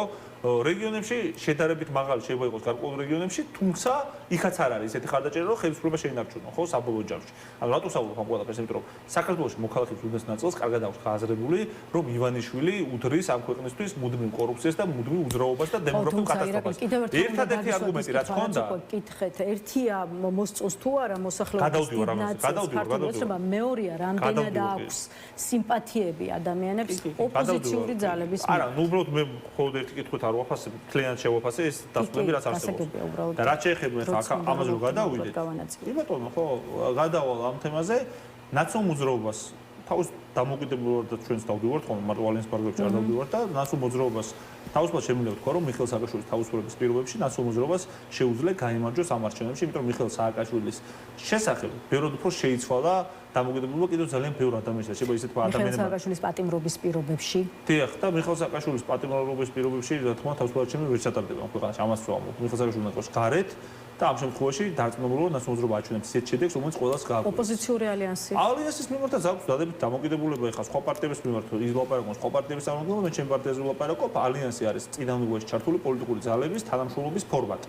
ჩვენ არ ვართ რაღაც ერთი საერთო პარტია, ან ერთი საერთო პოლიტიკური გაერთიანება ამ კუთხით, საარჩევნო კუთხით თუ მეკითხებით, ზოგადად ვართ ოპოზიციური ალიანსი ძალების, რომლებიც არ თანამშრომლობენ ივანიშვილთან და მიაჩნიათ, რომ ეგზისტენციალური პრობლემა და კრიზისია ქვეყანაში და სხვა პოლიტიკური ძალებისგან განსხვავებით, რომლებიც არ უწეხა ხან იზახიან, რომ თუნდაც პარლამენტში უნდა იჯდნენ და რა ვიცი, იქ შექმნიან რაიმე პროცესს, ან პარტიების აკრძალვის პარალელურად მუშაობენ რაღაც კანონპროექტებზე. ხო, ეხლა ამ ხალხისგან განსხვავებით, ჩვენ ვიცით, რომ არ მოვითანამშრომლოთ რეჟიმთან, ვიცით, რომ ქუჩაში არის თავარი გასაღები ბრძოლის და ამ შემთხვევაში ჩვენ თანამშრომლობთ. რაც შეეხება ეს საარჩევნო კუთხით, გეუბნებით, ეხლა სხვა პარტიებმა თავზე ისაუბრონ, მათაც აქვს ხარდაჭერა, რა თქმა უნდა, ეხლა ხარდაჭერის გარეშე არც ერთი პოლიტიკური ძალა არ არის ამ ალიანსში, თუმცა ნაციონალურ მოძრაობის სახელით მე პირდაპირ შემიძლია ვთქვა, რომ მოინატრა ძალიან ბევრ ადამიანს ის დინამიკა, ის ექშენი, ის დრაივი, რაც იყო ნაციონალურ მოძრაობის მმართველობის დროს. ნაციონალურ მოძრაობის მმართველობის დროს აი ერთი კაცი შემხვდა თბილისში, მაგალითად მითხრა, რომელმაც აი ეს მომწონდაო დრაივი, ეს სიტყვა მიხსენა, ეს მომწონდა, რაც იყო ქვეყანაში იგრძნობოდა და ეხლა აღარ იგრძნობა, იმიტომ რომ ეხლა არის მოძრაობა, მაშინ იყო მოძრაობა, განვითარება 4ჯერ გაიზარდა ქართული ეკონომიკა, წარმოიდგინეთ, 4ჯერ გაიზარდა და ეხლა არ ვიცი, 4ჯერ ეს ტემპები რო შენარჩუნებულიყო 2012 წლის შემდგომ, ეხლა ვიხნებოდით აღმოსავლეთ ევროპის დონეზე უკვე. კიდევ ერთი კითხვა მინდა დაგისვათ ოპოზიციურ ალიანსთან მიმართებაში, იმიტომ რომ ამ ალიანსმა ჩვენ თავი გაგვაცნო, როგორც გაერთიანებამ, რომელსაც აქვს ამბიცია იყოს ქართული ოცნების რეალური ალტერნატივა და ახლა უკვე მინდა გკითხოთ იმ არასასიამოვნო შემთხვევების კონტექსტში, რაც პარტიებს შორის დაპირისპირებად ფასდება ყოველ შემთხვევაში გარედან. აი როგორც ლევან ხაბეიშვილმა თქვა გასულ კვირას გამართულ სასამართლო პროცესში, ალიანსში შემავალი პარტიების 5 განცხადებიდან 3 გეხებათ თქვენ ნაციონალურ მოძრაობას, აი შექმნილი სურათის ფონზე კი თქვენი პარტიის გასვლას ელოდა ბევრი ამ გაერთიანებიდან, თუმცა რამდენიმე დღეს სიწყნარე და სიმშვიდე გაქვთ, აღარ გიჩხუბიათ. აი ეს სიწყნარე და სიმშვიდე ნიშნავს იმას, რომ შიდა პრობლემების მოგვარება შეძელით და ასე ვთქვათ, ალიანსი გადარჩა, მერთობის შენარჩუნება შეძელით, თუ ეს სიმშვიდე შეიძლება იყოს სიმშვიდე ქარიშხლის წინ. კი ბატონო. ხო, ისეთ რა ჩვენ ალიანსში რა სრული ჰარმონია არ იქნებოდა და იდილიური განწყობა ალბათ ისეც ყველასთვის ცნობილი უნდა ყოფილიყო, იმიტომ რომ 9 პარტია ვართ და 9 პარტიას აქვს ბევრი განსხვავება. ამიტომაც არის 9 განსხვავებული პოლიტიკური ძალა და ერთად ამიტომაც არ არიან რაღაც ერთ პოლიტიკურ გაერთიანებაში და ერთ პოლიტიკურ პარტიაშია გაერთიანებულები, ხო? და თავმოყრილები. რაც შეეხება ჩვენს პოზიციას, ჩვენ არასდროს არ ვაპირებთ წასვლას ამ ეტაპზე თავისუფლად შემიძლია ვთქვა, რომ ეს პოზიცია არის კაფეო ჩვენი მხრიდან, არ ვაპირებთ ალიანსის დატოვებას. ალიანსი შექმნა იმის გამო, რომ წინამორბედში ჩართული პოლიტიკური ძალები უფრო კოორდინირებულ მდგომარეობაში ყოფილიყვნენ, უფრო ხშირად ჰქონდათ ერთმანეთთან შეხვედრები, შეხება და თუნდაც დიდი აქციები ერთად დაგვიგეგმა, საერთაშორისო პარტნიორებთან შეხვედრის წინ უფრო კარგად ვცოდნოდა ჩვენი პოზიციები და ასე შემდგომ. ამ ძირითად საკითხთან დაკავშირებით ჩვენ ნამდვილად ვაპირებთ მომავალშიც თანამშრომლობის გაგრძელებას. რაც შეეხება კიდევ ერთ თემას მინდა შევეხო აუცილებლად, დღეს არის ქართული შეერაგებული ძალების დღე. დღეს კიდევ ერთ სამწუხაროდ ქართველი დაიღუპა უკრაინაში და ზოგადად ყველა ქართულ გმირს, ყველა სამხედროს ამწუხელიძის აი ეს სიმბოლო აქვს ქართულ არმიაში, ინდის გმირების სიმბოლო აქვს, მინდა მოულოცო დღევანდელი დღე ქართული არმია უნდა იყოს. და ქართული არმია არის ის ყველაზე მთავარი საამაყო რამ, რაც შეიძლება ქართულ ხალხს ჰქონდეს და მით უმეტეს ჩვენი მხედრული გამოცდილებიდან გამომდინარე, ჩვენი წარსულიდან გამომდინარე და მე ვისურვებდი, რომ ამ ქვეყანაში სამხედრო ძალები ისე იყვნენ დაფასებულები, როგორც იყვნენ კიდევაც თავის დროზე, ისეთი პრივილეგია იყოს სამხედრო სამსახურში ყოფნა, ისე წახალისებული იყოს სამხედრო სამსახური, რაოდენობა ჯარისკაცების იზრდებოდეს და არ მცირდებოდეს, დრონების ჩვენ წარმოება უნდა ქონოდა და ეს წარმოებაც უნდა ქონდეს დელტა რო იყო ეგეც არ უნდა დახურულიყო და ზოგადად ჩვენ სამხედრო კუთხით უნდა ვიყოთ მოწინავეები და ეს ცუდი კი არ არის კარგია და ამ მოწდება რიტორიკით ისეთი დააძაბუნა ქართველი კაცი რომ ამის თქმა ვიღაცებს ეშინიათ და უთხრებათ რომ ქართული არმია უნდა იყოს ძლიერი და ჯერ მარტო დასავლეთზე როცა ვსაუბრობთ ქართულ ჯარისკაცებს აქვთ საკუთარი სიცოცხლე გაღებული, სისხლი დამთხეული შეწირულები არიან საერთაშორისო ოპერაციებს და როცა ამერიკელები თუნდაც ჩვენზე საუბრობენ, ყველა უნდა გაიაზროს, რომ პირველი საკითხი, რაც ყველაზე მნიშვნელოვანი და სენსიტიურია, მათთვის არის ის კონტრიბუცია, რომელიც ავღანეთში და ერაყში გაიღო ქართულმა სამხედრო ძალებმა. და ეს ყველაფერი კარგად უნდა გავიაზროთ და ისეთი თავმოყარი ქვეყანა უნდა ავაშენოთ, სადაც ქართული არმია იქნება დაფასებული ისე, როგორც მას ეკუთვნის. კეთილი ირაკლი, 26 მაისი ახლოვდება და ამ დღეს მორიგი ფართომასშტაბიანი აქციაა დაანონსებული და ამიტომ ამ აქციის სამზადისი როგორ მიმდინარეობს, ესეც გითხარით და ამ შემთხვევაშიც კიდევ ერთხელ უნდა ვახსენო ლევან ხაბეიშვილი, ალიანსის წევრთა ცალკეული წევრის განცხადებას, რომ 26 მაისის აქციასთან დაკავშირებით 10 მაისიდან დაიწყება დედაქალაქის მცხოვრებლებთან შეხვედრები. ახლავს ხაბეიშვილის შემდეგი კითხვა: 9-ში რასაკეთებთ დღეს და ხვალ. აი რა გაქვთ, რა პასუხი გაქვთ პატიმრობაში მყოფი თქვენივე პარტიის პოლიტსაბჭოს თავმჯდომარის კითხვაზე, რატომ იწყებთ დედაქალაქში მოსახლეობასთან შეხვედრას აქციამდე მხოლოდ 2 კვირით ადრე და ლევან ხაბეიშვილი ჩვენ ლევან ხაბეიშვილთან ჩვენ კომუნიკაცია გვაქვს. ეს კითხვა ისეც დავუსვათ ჩვენ ისეც ვართ ხალხში გასული და ლევან ხაბეიშვილმა იცის თუნდაც დღესაც იცის რომ დღესაც ვიყავით გასულები, გუშინაც ვიყავით. მაშინ ვისკენ იყო ეს კითხვა მიმართული? არა, დასკვნილი იყო იმ ადამიანის მიმართ, რომელიც იძახდა, რომ მანამდე შეიძლება ზოგიერთი მათგანი ეთყობა კომენტარი მოისმინა, რომელთაც შეიძლება დარჩა, რომ მანამდე არაპირებდა და ის კონკრეტული პოლიტიკური ფიგურა ხალხში გასვლას.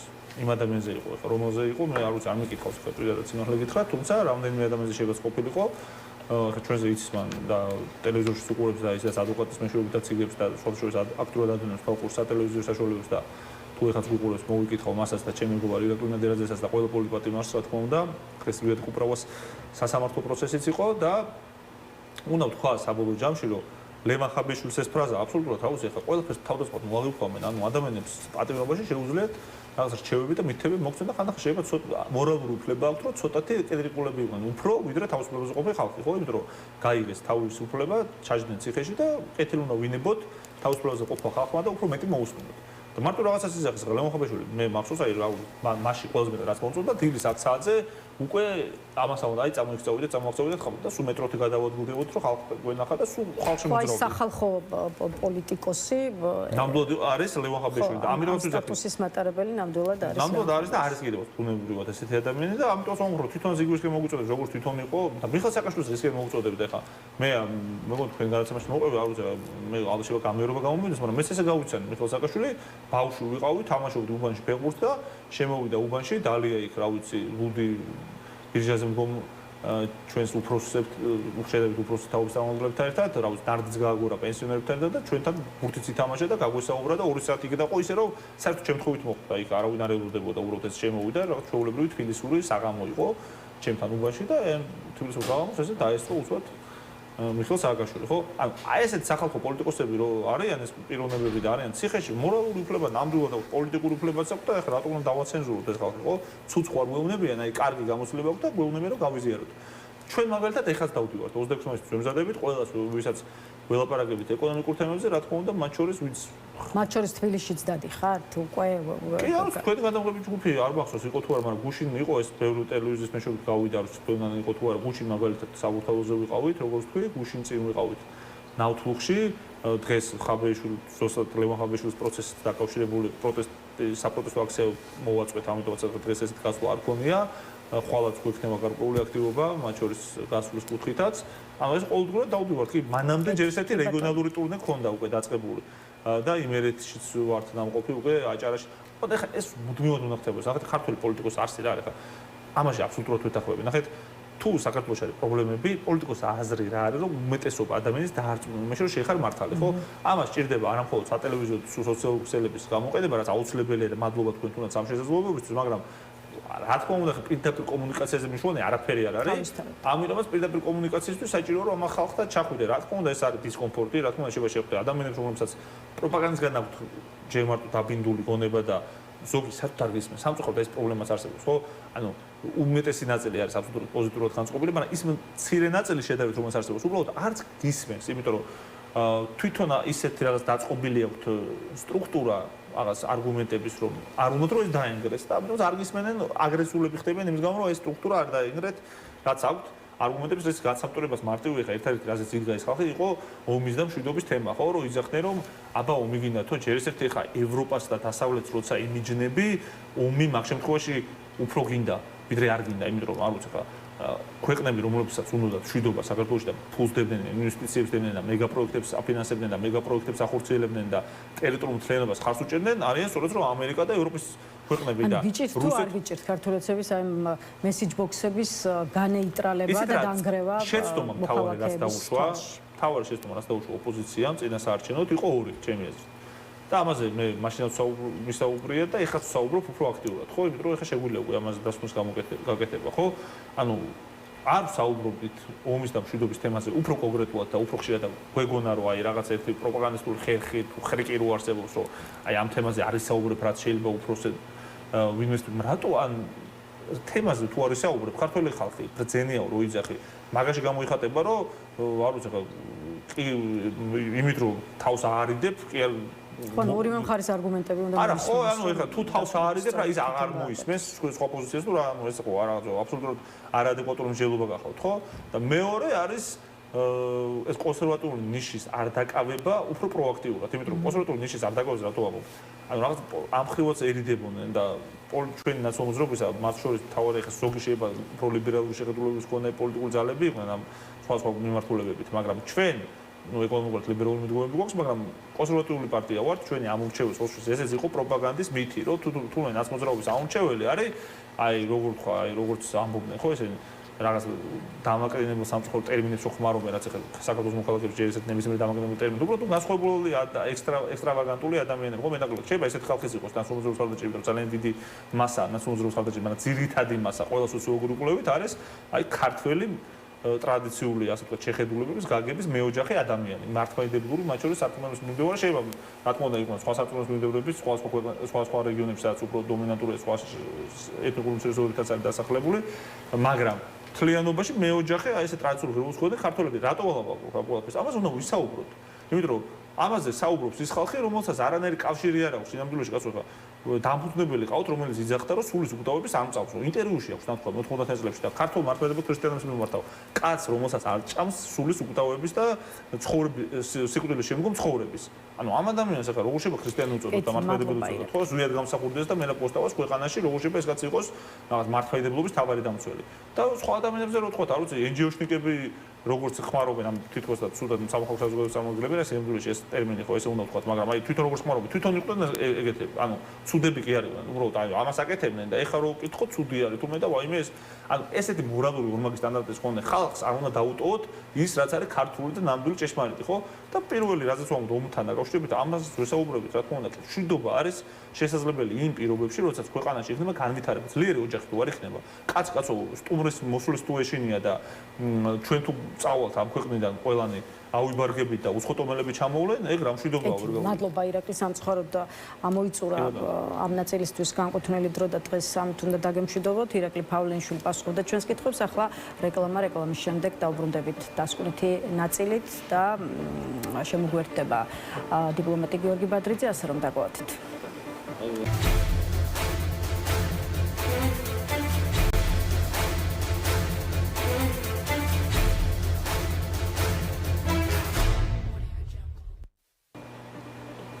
მაშასე რეკლამა დასრულებულია, ბრუნდებით პირდაპირ ეთერში და გვერდება დღეისთვის ბოლო სტუმარი აქტუალურ პოლიტიკურ საკითხებზე საკუთარ შეფასებებს ამჯერად დიპლომატი გიორგი ბადრიძე გაგვიზიარებს. გამარჯობა ბატონ გიორგი და მადლობა რომ შემოგვიერთდით. ბატონ გიორგი, დავიწყოთ პოლიტიკური პერიპეტიების შეფასება. პირველ რიგში კი კითხვა, ბრუნდება თუ არა საქართველოს ამერიკის შეერთებული შტატების დღის წესრიგში ეს კითხვა კიდევ ერთხელ გააქტიურდა მას შემდეგ, რაც ქართულ ოცნებაში ვისმენთ, რომ აი მაისის ბოლომდე ამერიკასთან ურთიერთობაში იქნება კონკრეტული შედეგები. იცით რომ ირაკლი ყობახიძემ გააკეთა მედიასთან შესაბამისი განცხადება, ისე როგორც მაკა ბოჭორიშვილი ამბობს, რომ მათ შორის დაგეგმილია საქართველოში სახელმწიფო დეპარტამენტის წარმომადგენელთა ვიზიტი. აი როგორ ფიქრობთ, რა იქნება მაისშიც და მაისის შემდეგაც? ანუ თქვენი დაკვირვებით რას შეიძლება გეგმავდეს ვაშინგტონის საქართველოსთან ურთიერთობებში? ძალიან ფრთხილად შევაფასებთ იმის პერსპექტივას, რამდენად სანდოა საერთოდ ეს დაპირება, მე კარგად მახსოვს, იგივე ხალხი ზუსტად როგორ ელოდებოდა გასული წლის 20 იანვარს, როდესაც პრეზიდენტი ტრამპი იბარებდა პრეზიდენტობას ბაიდენის ადმინისტრაციისგან და თითქოს ეს იყო წარმოჩენილი ისო, თითქოს ეს ურთიერთობების სრული ჩამოშლა შეერთებულ შტატებსა და საქართველოს შორის იყო რაღაცნაირად ბაიდენის ადმინისტრაციის მიკერძოებული დამოკიდებულების შედეგი და არა ბატონი ბიძინა ივანიშვილის არჩევანი, მისი გადაწყვეტილებები, მისი ქცევა ანტიდასავლური, ანტიამერიკული, გამოკვეთილი, დემონსტრაციული ფლირტი ირანის ისლამური რესპუბლიკის რეჟიმთან, განცხადებები მის თაობაზე, რომ ის სტრატეგიულ ურთიერთობებს აყალიბებს იგივე ამერიკის შეერთებული შტატების სხვა მეტოქეებთან. სხვათა შორის ეს სტრატეგიული ურთიერთობები სინამდვილეში არ განხორციელებულა არანაირად, მიუხედავად იმისა, რომ მთავრობათა შორისაც იქნა ხელი მოწერილი მემორანდუმზე სტრატეგიული თანამშრომლობის შესახებ საქართველოსა და ჩინეთს შორის და ასევე მმართველი პარტიებს შორის ქართულ ოცნებასა და ჩინეთის კომუნისტურ პარტიას შორის არის ხელმოწერილი მსგავს დოკუმენტზე და არანაირი ნიშანწყალი რომ ჩინეთმა სერიოზული თანამშრომლობა დაიწყო საქართველოსთან არ არსებობს და ამაზე შეგვიძლია ცალკე ვილაპარაკოთ, მე არ მინდა შორს გადაუხვიო თქვენს კითხვას. ჩემი ვერდიქტია მოგზალებით თვითონ არ მინდა პრეტენზია მქონდეს არც წინასწარმეტყველებაზე და არც იმაზე რომ ყველა პროცესს აბსოლუტურად ზუსტად ვაანალიზებ. მე ვიცი გამოცდილებით, რომ ჩვენ გვპირდებოდნენ ადრე, რომ შეერთებულ შტატებთან ურთიერთობა გამოსწორდებოდა.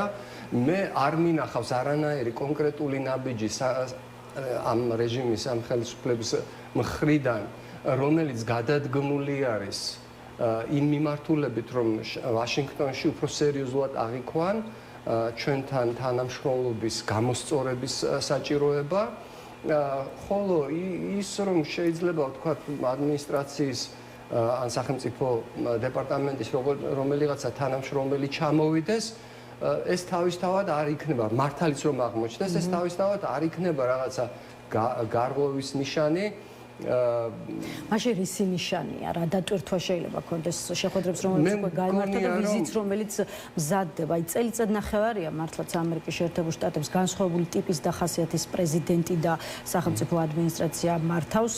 ვიცით ისიც, რომ ტრამპის ადმინისტრაციამ ძალაში დატოვა ბაიდენის ხელისუფლების მიერ შემოღებული სანქციები, გააგრძელა მათ შორის პერსონალურად ბიძინა ივანიშვილთან დაკავშირებით, თუმცა ამავე დროს ახლა მკაფიოდ ჩანს ისიც, რომ რაღაც ტიპის კომუნიკაცია ნამდვილად არსებობს. არაერთი შეხვედრა გაიმართა მიმდინარე წლის განმავლობაში. შესაბამისად, თუ კი წინსვლას ვერ დავარქვევთ იმას, რასაც ამ შეხვედრების სახით ხედავთ, მაშინ რა დატვირთვა აქვს? უკვე გამართულ აუდიენციებსაც და აი თუნდაც იმ ვიზიტს, რომელიც მაისში. მე მგონი ჯერჯერობით მე ვერ ხედავ, რომ აი ამ მიმართულებით ივანიშვილის მთავრობის ძალისხმევა რამით განსხვავდებოდეს იმისგან, რასაც ჩვენ ვხედავთ ევროკავშირთან ან ცალკეულ ქვეყნებთან ურთიერთობის თვალსაზრისით, როდესაც ლაპარაკია, რომ ჩვენ კი გვინდა თანამშრომლობა, ჩვენ კი არ გვითქვამს უარი ინტეგრაციაზე და ევროკავშირში გაწევრიანებაზე, აი მათ შეიცვალონ პოზიცია, მათ გამოცვალონ ეს იგულისხმება გამოცვალონ ევროპის ფუძემდებლური პრინციპები და მიგვიღონ ისეთი, როგორიც ივანიშვილს წარმოუდგენია, რომ უნდა იყოს საქართველო. ამ პირობებით არაფერი არ შეიცვლება და შეერთებულ შტატებთან ურთიერთობაშიც, რომლის დღევანდელი პრეზიდენტი ბევრ უფრო ნაკლებ მნიშვნელობას ანიჭებს დემოკრატიის ხარისხს შეერთებული შტატების პარტნიორ ქვეყნებში, არ მგონია ის მოიხიბლოს ცარიელი რიტორიკით, რომ ჩვენ გვინდა უჩეროს აღდგენა. ის კონკრეტული ნაბიჯები, რასაც შესაძლოა ამერიკის შეერთებული შტატები ითხოვდეს და რა არის ის ხო აი ქმედება, რა არის ის რაც ქართულმა ოცნებამ მის პოლიტიკაში უნდა შეცვალოს იმისთვის რომ გაუჩნდეს შანსი დაკარგული ნდობის ხელახლა აღდგენას. მაგალითისთვის უნდა შეესრულებინა კონკრეტულ მაგალითს მოვიხარ. ერთადერთი გზავნილი, რომელიც ტრამპის პრეზიდენტობის პირველი ვადის დროს, სულ მის ბოლოს, მისმა სახელმწიფო მდივანმა დატოვა საქართველოში ვიზიტის შემდეგ. რომ ანაკლია წარმოადგენს სტრატეგიული მნიშვნელობის პერსპექტიულ პროექტს, ის განავითარეთ და ის არ მისცეთ ჩინეთს. და ზუსტად ორი საპირისპირო რამ გააკეთა ივანიშვილის ხელისუფლებამ. ის დატოვა ჭაობად და გადაულოცა ჩინურ კომპანიას, რომელსაც სხვათა შორის თითიძე არ დაუდია და 1 იუანი არ ჩაუდია არც ამ პროექტში, არც სხვა პროექტებში. მე არაერთხელ მსმენია, მათ შორის საკმაოდ სერიოზული ხალხისგან, რომ ნუ აი ჩინეთი რაღაც ინვესტიციებს დებს საქართველოში. არანაირ ინვესტიციებს არ დებს და თქვენც ვერ ხედავთ ამ ჩინურ ფულს, იმიტომ რომ არაერთი ექსპერტი ეკონომიკის პროცესების მიმოხილველი ამბობს, რომ ხო აი რეალურად ჩინური ინვესტიცია არის მხოლოდ ქაღალდზე და არანაირი ჩინური უბრალოდ არანაირი თანხები ჩინეთიდან არ შემოდის. ანუ ის სტრატეგიული ურთიერთობები არის ქაღალდზე და თანხები რო არ შემოდის და პირიქით აქედან გადის საქართველოსთან ჩინეთში გადის მთელი ირონია ამ ისტორიის იმაშია რომ აი ეს ხალხი ვისაც გონია რომ ჩინელ მშენებლებს რო ხედავს სხვადასხვა ძალიან მნიშვნელოვან ინფრასტრუქტურულ პროექტებზე რომ ჩინეთი გონიათ ინვესტორი ეს არის აი ირონიის მწვერვალი იმიტომ რომ ეს არის ნასესხები ფული ევროპული ამერიკული საერთაშორისო ორგანიზაციებიდან ჩრდილოეთის ჩვენ მაგისტრალებზე აღებულია აზიის განვითარების ბანკიდან სესხი 550 მილიონი იყო თუ სწორად მახსოვს თუ არ დამატებია რამე მას სადაც ყველაზე დიდი მონაწილე ინვესტორი არის ამერიკის შეერთებული შტატები ევროპის რეკონსტრუქცია და განვითარების ბანკი იყო ყოველთვის უდიდესი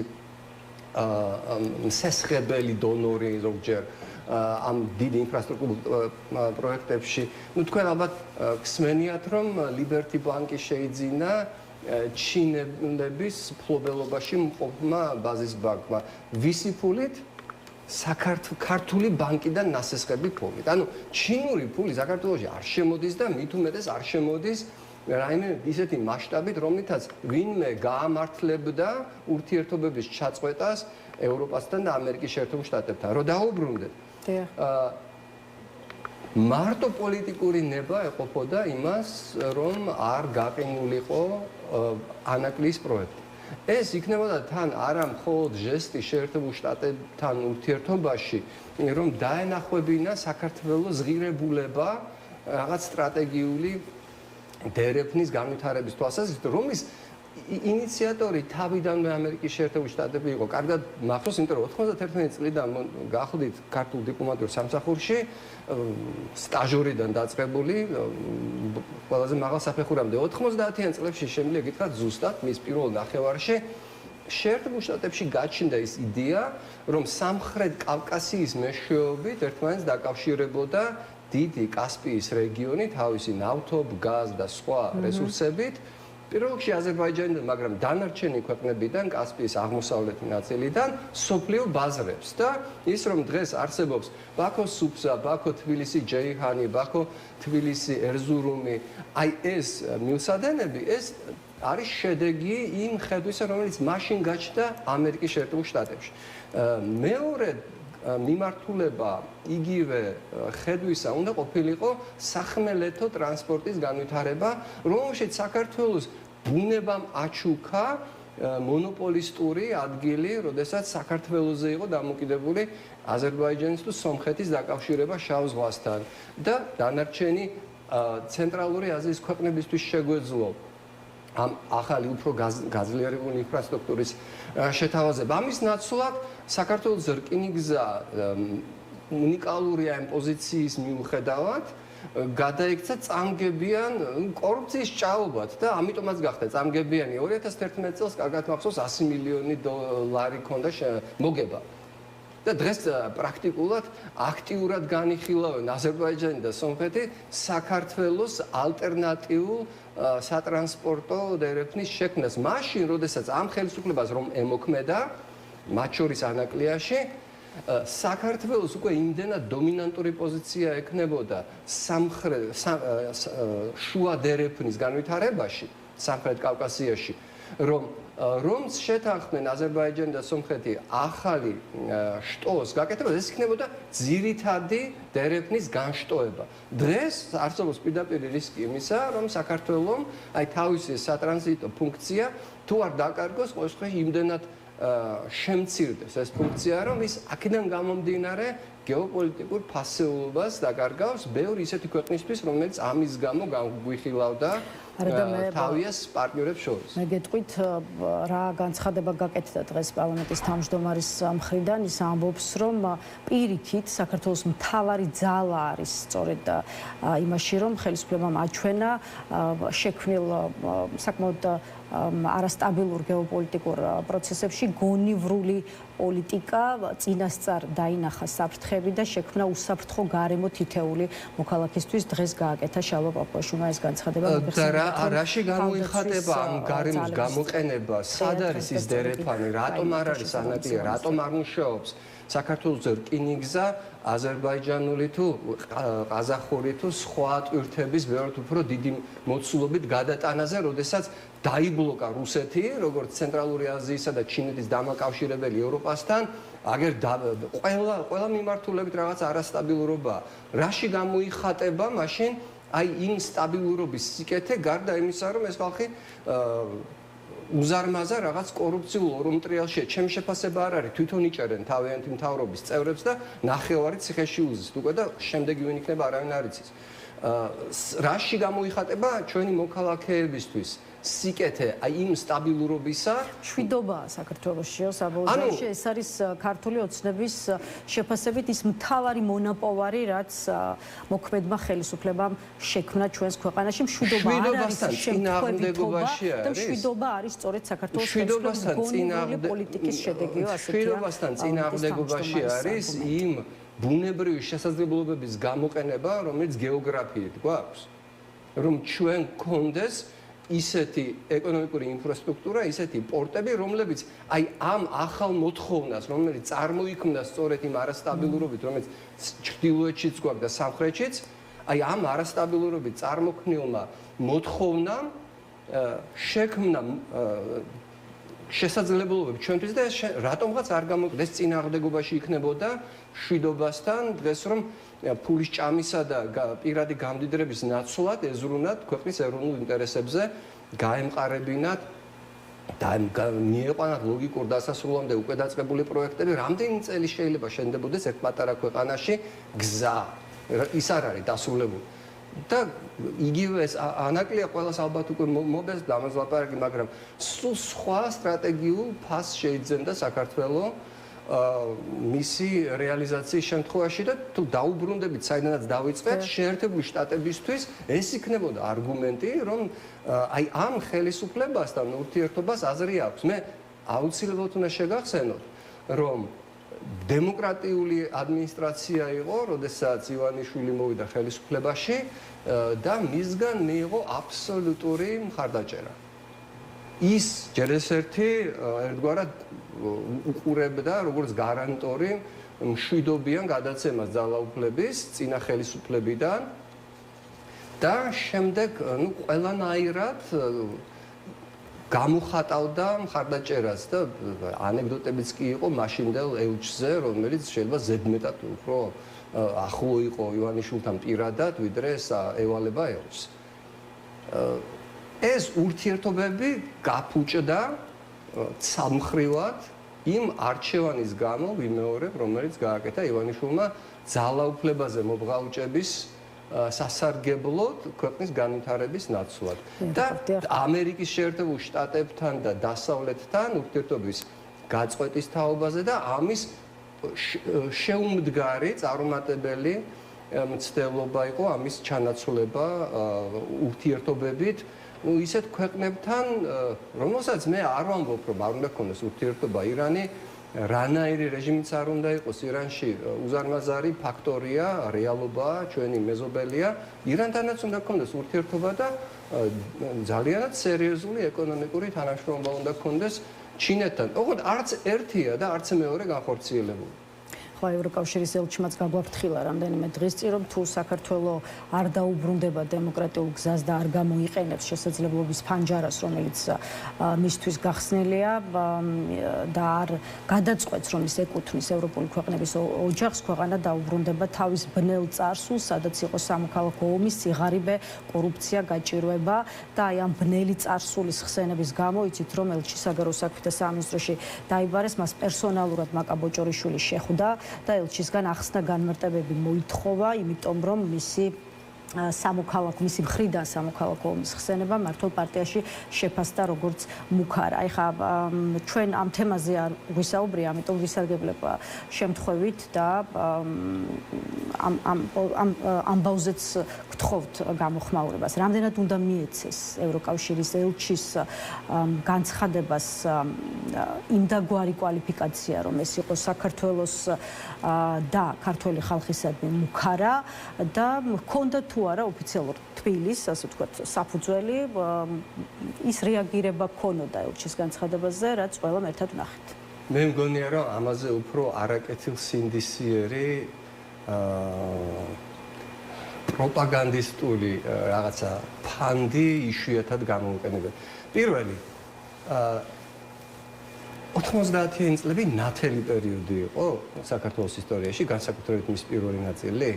თუ ასე თვლიან, მაშინ თქვან ეს პირდაპირ, რომ ქართული ოცნების ამოცანა იყო არა როგორც დაგვპირდნენ 2012 წელს დემოკრატიული სტანდარტების გამოსწორება წინა პერიოდთან შედარებით და საქართველოს შეყვანა ევროკავშირში და ნატოში, ეს იყო ოფიციალური განცხადება და ეს რჩებოდა გამჭოლ ხაზად მთელი ამ წლების განმავლობაში ქართული ოცნების დაპირებებისა, იმდენად რომ კონსტიტუციაში ჩაწერეს და ამატეს მთელი თავი, რომელიც ამბობს, რომ საქართველოს აღმასრულებელ ხელისუფლებას ყველა შტოს ევალება ყველაფრის გაკეთება იმისათვის, რომ საქართველო გაწევრიანდეს ევროკავშირში და ნატოში. რა საჭირო იყო მაშინ აი ეს აბსოლუტური ტყუილები? მაშინ ეთქვათ პირდაპირ, რომ ქართული ოცნება საქართველოს მიუძღვება ნათელ 90-იან წლებში და არა ევროკავშირში და ნატოში. აი თქვენ პირდაპირ, იმიტომ რომ მე ძალიან ცუდად მახსოვს 90-იანი წლები. ვიცნობ ადამიანებს, რომლებიც ძალიან კომფორტულად იყვნენ. მაგრამ აქ ბატონო იმდენად 90-იანი წლების შეფასებაზე არ იყო საუბარი, რამდენადაც მართველი პარტია მიიჩნევს, რომ აი 90-იანი წლების მოვლენების 21 საუკუნეში, აი დღეს და ახლა გამეორების შესახებ იმუქრება ევროკავშირი და ამ შემთხვევაში ევროპელი დიპლომატი, თუ კი არ მოხდება ის, რასაც ბრიუსელი ქართული ოცნების ხელისუფლებისგან ითხოვს. არაფერს არ ითხოვს ბრიუსელი ქართული ოცნების ხელისუფლებისგან, გარდა იმისა, რომ ქვეყანა განავითაროს დემოკრატიული გზით, რომ ქვეყანაში შესაძლებლობა მისცეს დემოკრატიულ ინსტიტუტებს ითამაშონ ჩვენივე კონსტიტუციით განსაზღვრული როლი. არაფერი არ უთხოვია ევროკავშირს ამათგან თავისთვის. ჩვენი ხალხისთვის არის საუბარი იმაზე, რომ ქართულ ხალხს ჰქონდეს იმედი დამოუკიდებელი სამართლიანი სასამართლოსი. ეს რაიმე უსამართლო და კაპრიზული მოთხოვნა არის? ის რომ ქართულ ადამიანს ამომრჩეველს ჰქონდეს იმის რწმენა, რომ მივა არჩევნებზე, რომ მის ხმას ვიღაცა არ გადააგდებს სანაგვეში, ან არ გაანათებს იმაში, გამოჩდება ქაღალდის მეორე მხარეზე და არ შეეშინდება, რომ მას სხვა პარტიისთვის ხმის მიცემისთვის გააგდებენ სამსახურიდან. ანუ რომ ქართულ ადამიანს ჰქონდეს სამართლიანი არჩევნების იმედი. ეს მოთხოვნა არის მიუღებელი? თქვენ პირდაპირ. იმიტომ რომ ყველაფრის აი ეს შებრუნება პროპაგანდისტულად, რომ აი ჩვენ კაცებს გვითხოვებენ და ასე შემდეგ, დინარაძესაც კი მოუწინებს, რომ არა, კაცების გათხოვება არ მოუთხოვია. ამაზე არის ლაპარაკი სულ. კითხოს თავის კოლეგებს, რა თქმა უნდა, კითხვა თვითონ არის იმ სისტემის ნაწილი. ხო? ისინი გეუბნებიან, რომ შენ მქონდეს დემოკრატიული სისტემა, სამართლიანი, შენი მოქალაქეებისადმი იყავი სამართლიანი და პასუხი არის, რომ არ გავატყობთ კაცებს და არ ჩავებმებით ომში. ბრიუსელი დადანაშაულებულია რადიკალური დღის წესრიგის და სცენარების წახალისებაში, რასაც ქართული ოცნება ხედავს ოპოზიციურ ფლანგზე და აქტიური სამოქალაქო საზოგადოების ფლანგზე და აქვე კიდევ ერთია ევროკავშირის არ არის გამორიცხული ევროკავშირის კიდევ ერთი ქვეყნის ელჩს მოუწიოს საგარეო საქმეთა სამინისტროში მისვლა და ამ შემთხვევაში ეს შეიძლება იყოს პოლონეთის ელჩი მიზეზი საზოგადოებრივი მაუწყებლის ქართულენოვანი საინფორმაციო სამსახურის შექმნა, რასაც ქართული ოცნება პოლონეთის მიერ საქართველოს მიმართ ტრული დამოკიდებულების გაგრძელება დაფასებს და აი მართულ პარტიაში დღეს ისიც კი ითქვა, რომ გადადგამენ შესაბამის ნაბიჯებს. აი ეს განცხადება რამდენად შეიძლება მინიმუმ ანონსი იყოს იმის შესახებ, რომ ხო აი პოლონეთის ელჩსაც გამოიძახებენ საგარეო საქმეთა სამინისტროში და მეორე მხრივ მართლაც როგორ უნდა შეფასდეს პოლონეთის საზოგადოებრივ მაუწყებელში აი ქართულენოვანი საინფორმაციო სამსახურის შექმნა. ეს პოლონეთს და პოლონურ საზოგადოებას რაში შეიძლება სჭირდება? პირველ რიგში მე საკმაო ასაკისო რომ მახსოვდეს საბჭოთა დროს რას უწოდებდნენ ამერიკის ხმას BBC-ის რუსულენოვან სამსახურს ვრაჟესკიე გალასა ასე ერქვა მას, ანუ მტრული ხმები. ხო? ანუ ნებისმიერი ალტერნატივა საბჭოთა პროპაგანდისადმი, ნებისმიერი ინფორმაციის შემოჟონვა, რომელიც არ იყო კონტროლირებადი კრემლის პროპაგანდისტული მანქანის მიერ, განიხილებოდა მტრულ ნაბიჯად იმ ქვეყნების მიერ, რომლებსაც ჰქონდათ აი ეს მედია საშუალებები, რომლებიც მაუწყებობდნენ რუსულ ენაზე საბჭოთა კავშირისთვის მაგალითად. ხო? ეხლა ამის სიტყვით გამეორება ამ ხალხზე მეტყველებს, მათ საბჭოურ ტოტალიტარულ მენტალიტეტზე მეტყველებს. და საბედნიეროდ ალბათ ადასტურებს, რომ პოლონეთის და სხვა ქვეყნების შემთხვევაში ინტერესი ჩვენს მიმართ, ჩვენი ევროპული მომავლის მიმართ ბოლომდე არ არის შაკულეთყობა, ჯერ ხელი არ ჩაუქნევიათ ჩვენზე და ეს კარგია. მაგრამ ასე პირდაპირ კოპირებდნენ საბჭოთა ქცევას, ტოტალიტარიზმის ყველა გამოვლინებას, არ ვიცი მე, უბრალოდ კარიკატურა, იმიტომ რომ საბჭოთა კავშირი ძალიან სერიოზული სახელმწიფო იყო, ძალიან სერიოზული ხალხი იდგა, როგორც მის საგარეო ურთიერთობების, ისე აი მან პროპაგანდისტული მანქანის სათავეში, ეს ყველაფერი რასაც უყურებს სამწუხაროდ ძალიან ნემსგავსება კარიკატურას საბჭოთა კავშირზე და ძალიან სამწუხაროა. და ყველა სამწუხარო არ არის უბრალოდ ტრაგიკულია, იმიტომ რომ ამასობაში გადის წლები, რომლებიც საქართველოს შეძლო გამოეყენებინა მდგრად დემოკრატიულ წარმატებულ ქვეყნად შესადგომად და ჯერ არ ვარ შემდგარი. ეს არის სულად მარტივი მოცემულობა. რაზეც ძალიან დიდ წილად პასუხისგებელი არის ეს ხელისუფლება. ეთელი, ბოლო რამდენიმე წუთი დაგვრჩა ბატონ გიორგი და კიდევ ერთ მნიშვნელოვან საკითხზე მინდა მოვასწრო კითხვის დასმა, ხა გლობალური პროცესების გაშლას და გლობალურ თემებზე საუბარს ვეღარ ვასწრებთ მხედველობაში მაქვს სოფლიოში მიმდინარე ომები, თუმცა აუცილებლად უნდა დაგისვათ ერთი კითხვა მაინც დიდი ბრიტანეთის მეფის ჩარლზ მესამის ამერიკის შეერთებულ შტატებში ვიზიტსა და კონგრესში ის გამოსვლაზე თქვენ დიდ ბრიტანეთში საქართველოს წარმოადგენდით, ელჩი ბრძანდებოდით, ამიტომ თქვენი შეფასება კიდევ უფრო მაინტერესებს.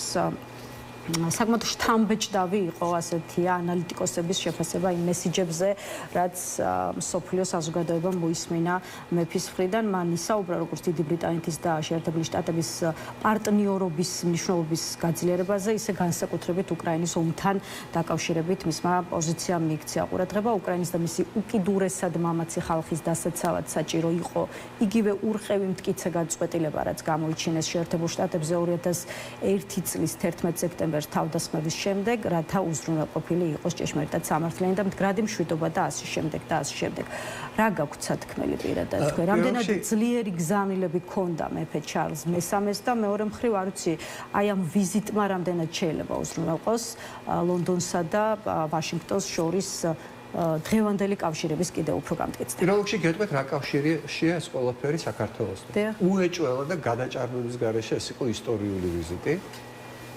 რომელიც მოგეხსენებათ ბრიტანეთის მონარქს არ აქვს პირადი უფლებამოსილებები მაინც და მაინც ის წარმოადგენს სახელმწიფოს ის ბრწყინვალე სიტყვა რომელიც მან წარმოთქვა კონგრესის გაერთიანებული სესიის წინაშე ბუნებრივია დაწერილი იყო მთავრობის წარმომადგენლების მიერ მან ამ ყველაფერს შემატა თავისი პირადი არაჩვეულებრივი შარმი და ეს გადასცა ისეთი სტილით, რომელმაც აღფრთოვანებაში მოიყვანა კონგრესი, მაგრამ ყველაზე მნიშვნელოვანი ის არის და ამის დასტურია 16 ჯერ ფეხზე წამომდგარი ოვაციები, რომელშიც მონაწილეობდნენ როგორც რესპუბლიკელი, ისე დემოკრატი კონგრესის წევრები. ყველაზე მთავარი ამაში იყო ის გზავნილები, რომელიც მან გააჟღერა და რომელსაც ასეთი ემოციური ტაში და აღთოვანა მოყვა, რომ ტრანსატლანტიკური თანამშრომლობა, პარტნიორობა არის სტრატეგიულად სასიცოცხლოდ მნიშვნელოვანი ორივე მხარისთვის, ბრიტანეთისთვის და დანარჩენი ევროპელებისთვის და ამავე დროს ამერიკის შეერთებული შტატებისთვის. ამან გამოიწვია დიდი ოვაციები, რადგან ეს პარტნიორობა ბოლო პერიოდში მუდმივად ეჭვქვეშ დგება ხოლმე ტრამპის სუმცირე რიტორიკის ფონზე, რომ რაც თქვენ რისი ციტირებას მოახდინეთ, უკრაინას რომ გაგრძელდეს და გაძლიერდეს დახმარება უკრაინისადმი, ამაზე იყო ასევე ფეხზე მდგომი ოვაციები და მოუწია ფეხზე დადგომა და ტაშის დაკვრა მის უკანმდგომ JD Vance, ამერიკის ვიცე-პრეზიდენტს, რომელსაც განცხადებული აქვს, რომ ის ამაყობს იმით, რომ მან შეაწყვეტინა შეერთებულ შტატებს უკრაინის მიმართ დახმარება. ანუ იყო ყველა ის უმნიშვნელოვანესი საკითხი საერთაშორისო სისტემის მის სათავეში დემოკრატიული სისტემების, დემოკრატიული ლიდერობის აღდგენის შეერთებულ შტატების ლიდერობის როლის აღდგენის შესახებ. შეერთებულ შტატებში თავად კონსტიტუციური მოწყობის პატივისცემის შესახებ ილაპარაკა. ანუ პირდაპირ სახეში გააკრიტიკა პრინციპში. ოღონდ იმდენად დიპლომატიურად, რომ ამაზეც ტაქსში დაუკრეს ამერიკელებმა. რისი თქმა მინდა, ეს ყველა ის საკითხია, რომელიც პირდაპირ ეწინააღმდეგება ამ ხელისუფლების ქცევას, ასე რომ, როდესაც კონგრესი ასე ემოციურად ტაშს უკრავს და მიესალმება პრაქტიკულად კრიტიკას ტრამპის გარკვეული ქცევისა, მარტო ის, რომ შეიძლება ტრამპის ადმინისტრაციის ზოგიერთ წარმომადგენლებთან რაღაცა ურთიერთობა დამყარდეს, ეს თავისთავად არ იქნება არც ამ რეჟიმის ლეგიტიმაციის და არც მაინც და მაინც მისი მდგრადობის გარანტი და მაგალითად შემიძლია მოგიყვანოთ იგივე JD Vance-ის ვიზიტი, რომელიც ტრამპმა გააგზავნა თავისივე განცხადებების შემდეგ, მხარდამჭერი განცხადებების შემდეგ, არჩევნების წინ უნგრეთში და რით დამთავრდა ეს არჩევნები, ალბათ ყველამ კარგად იცის. ხო, საქართველოშიც ხომ არ მოვიწვიოთ JD Vance-ო უნგრეთის არჩევნების შედეგების ფონზე ასეთი იდეაც ისმოდა, სხვათა შორის არა საქართველოში, არამედ ცალკეული ევროპარლამენტის მხრიდან. უბრალოდ მინიშნებებზე რო არ დარჩეს, მე იმის თქმა მინდა, რომ ტრამპის მიმართ ნდობა დაკარგა მისი მომხრეების ძალიან დიდმა ნაწილმა. აი თუ შეხედავთ, ეს არ არის აუცილებელი მის მიმართ კრიტიკულად განწყობილი მედია იკითხოთ, გამოკითხვები მათ შორის მისი რაბედიელის მაშინ ამასაც შეგეკითხებით და ამით დავასრულოთ და არჩევნები ახლოვდება, ხო? ძალიან მნიშვნელოვანი ამერიკის შეერთებულ შტატებში რამდენიმე თვეში. რა იქნება როგორ? ჯერჯერობით ყველა ნიშანი იმისკენ არის, რომ რესპუბლიკელები დაკარგავენ ტრამპის გამო, დაკარგავენ უმრავლესობას როგორც სენატში, ისე წარმომადგენელთა პალატაში და იმის მიხედვით, რომ რამდენად დაკარგავენ, რა პროცენტობით გაიმარჯვებენ დემოკრატები, ამას შეიძლება ძალიან სერიოზული შედეგები მოყვეს ტრამპის პრეზიდენტობის დარჩენილ ვადას. კეთილი, ბატონ გიორგი, ძალიან დიდი მადლობა მნიშვნელოვან საკითხებზე თქვენი პოზიციების გაზიარებისთვის. დღეს ამით დავასრულოთ. გიორგი ბადრიძეს ვემშვიდობებით. დღეს ნიუსრუმი უკეთებად თავისუფალი სტუდიაც ამით დასრულებულია. შესაბამისად ერთმანეთს ამ სტუდიაში მომავალ ხუთშაბათს შევხვდებით. ნახვამდის.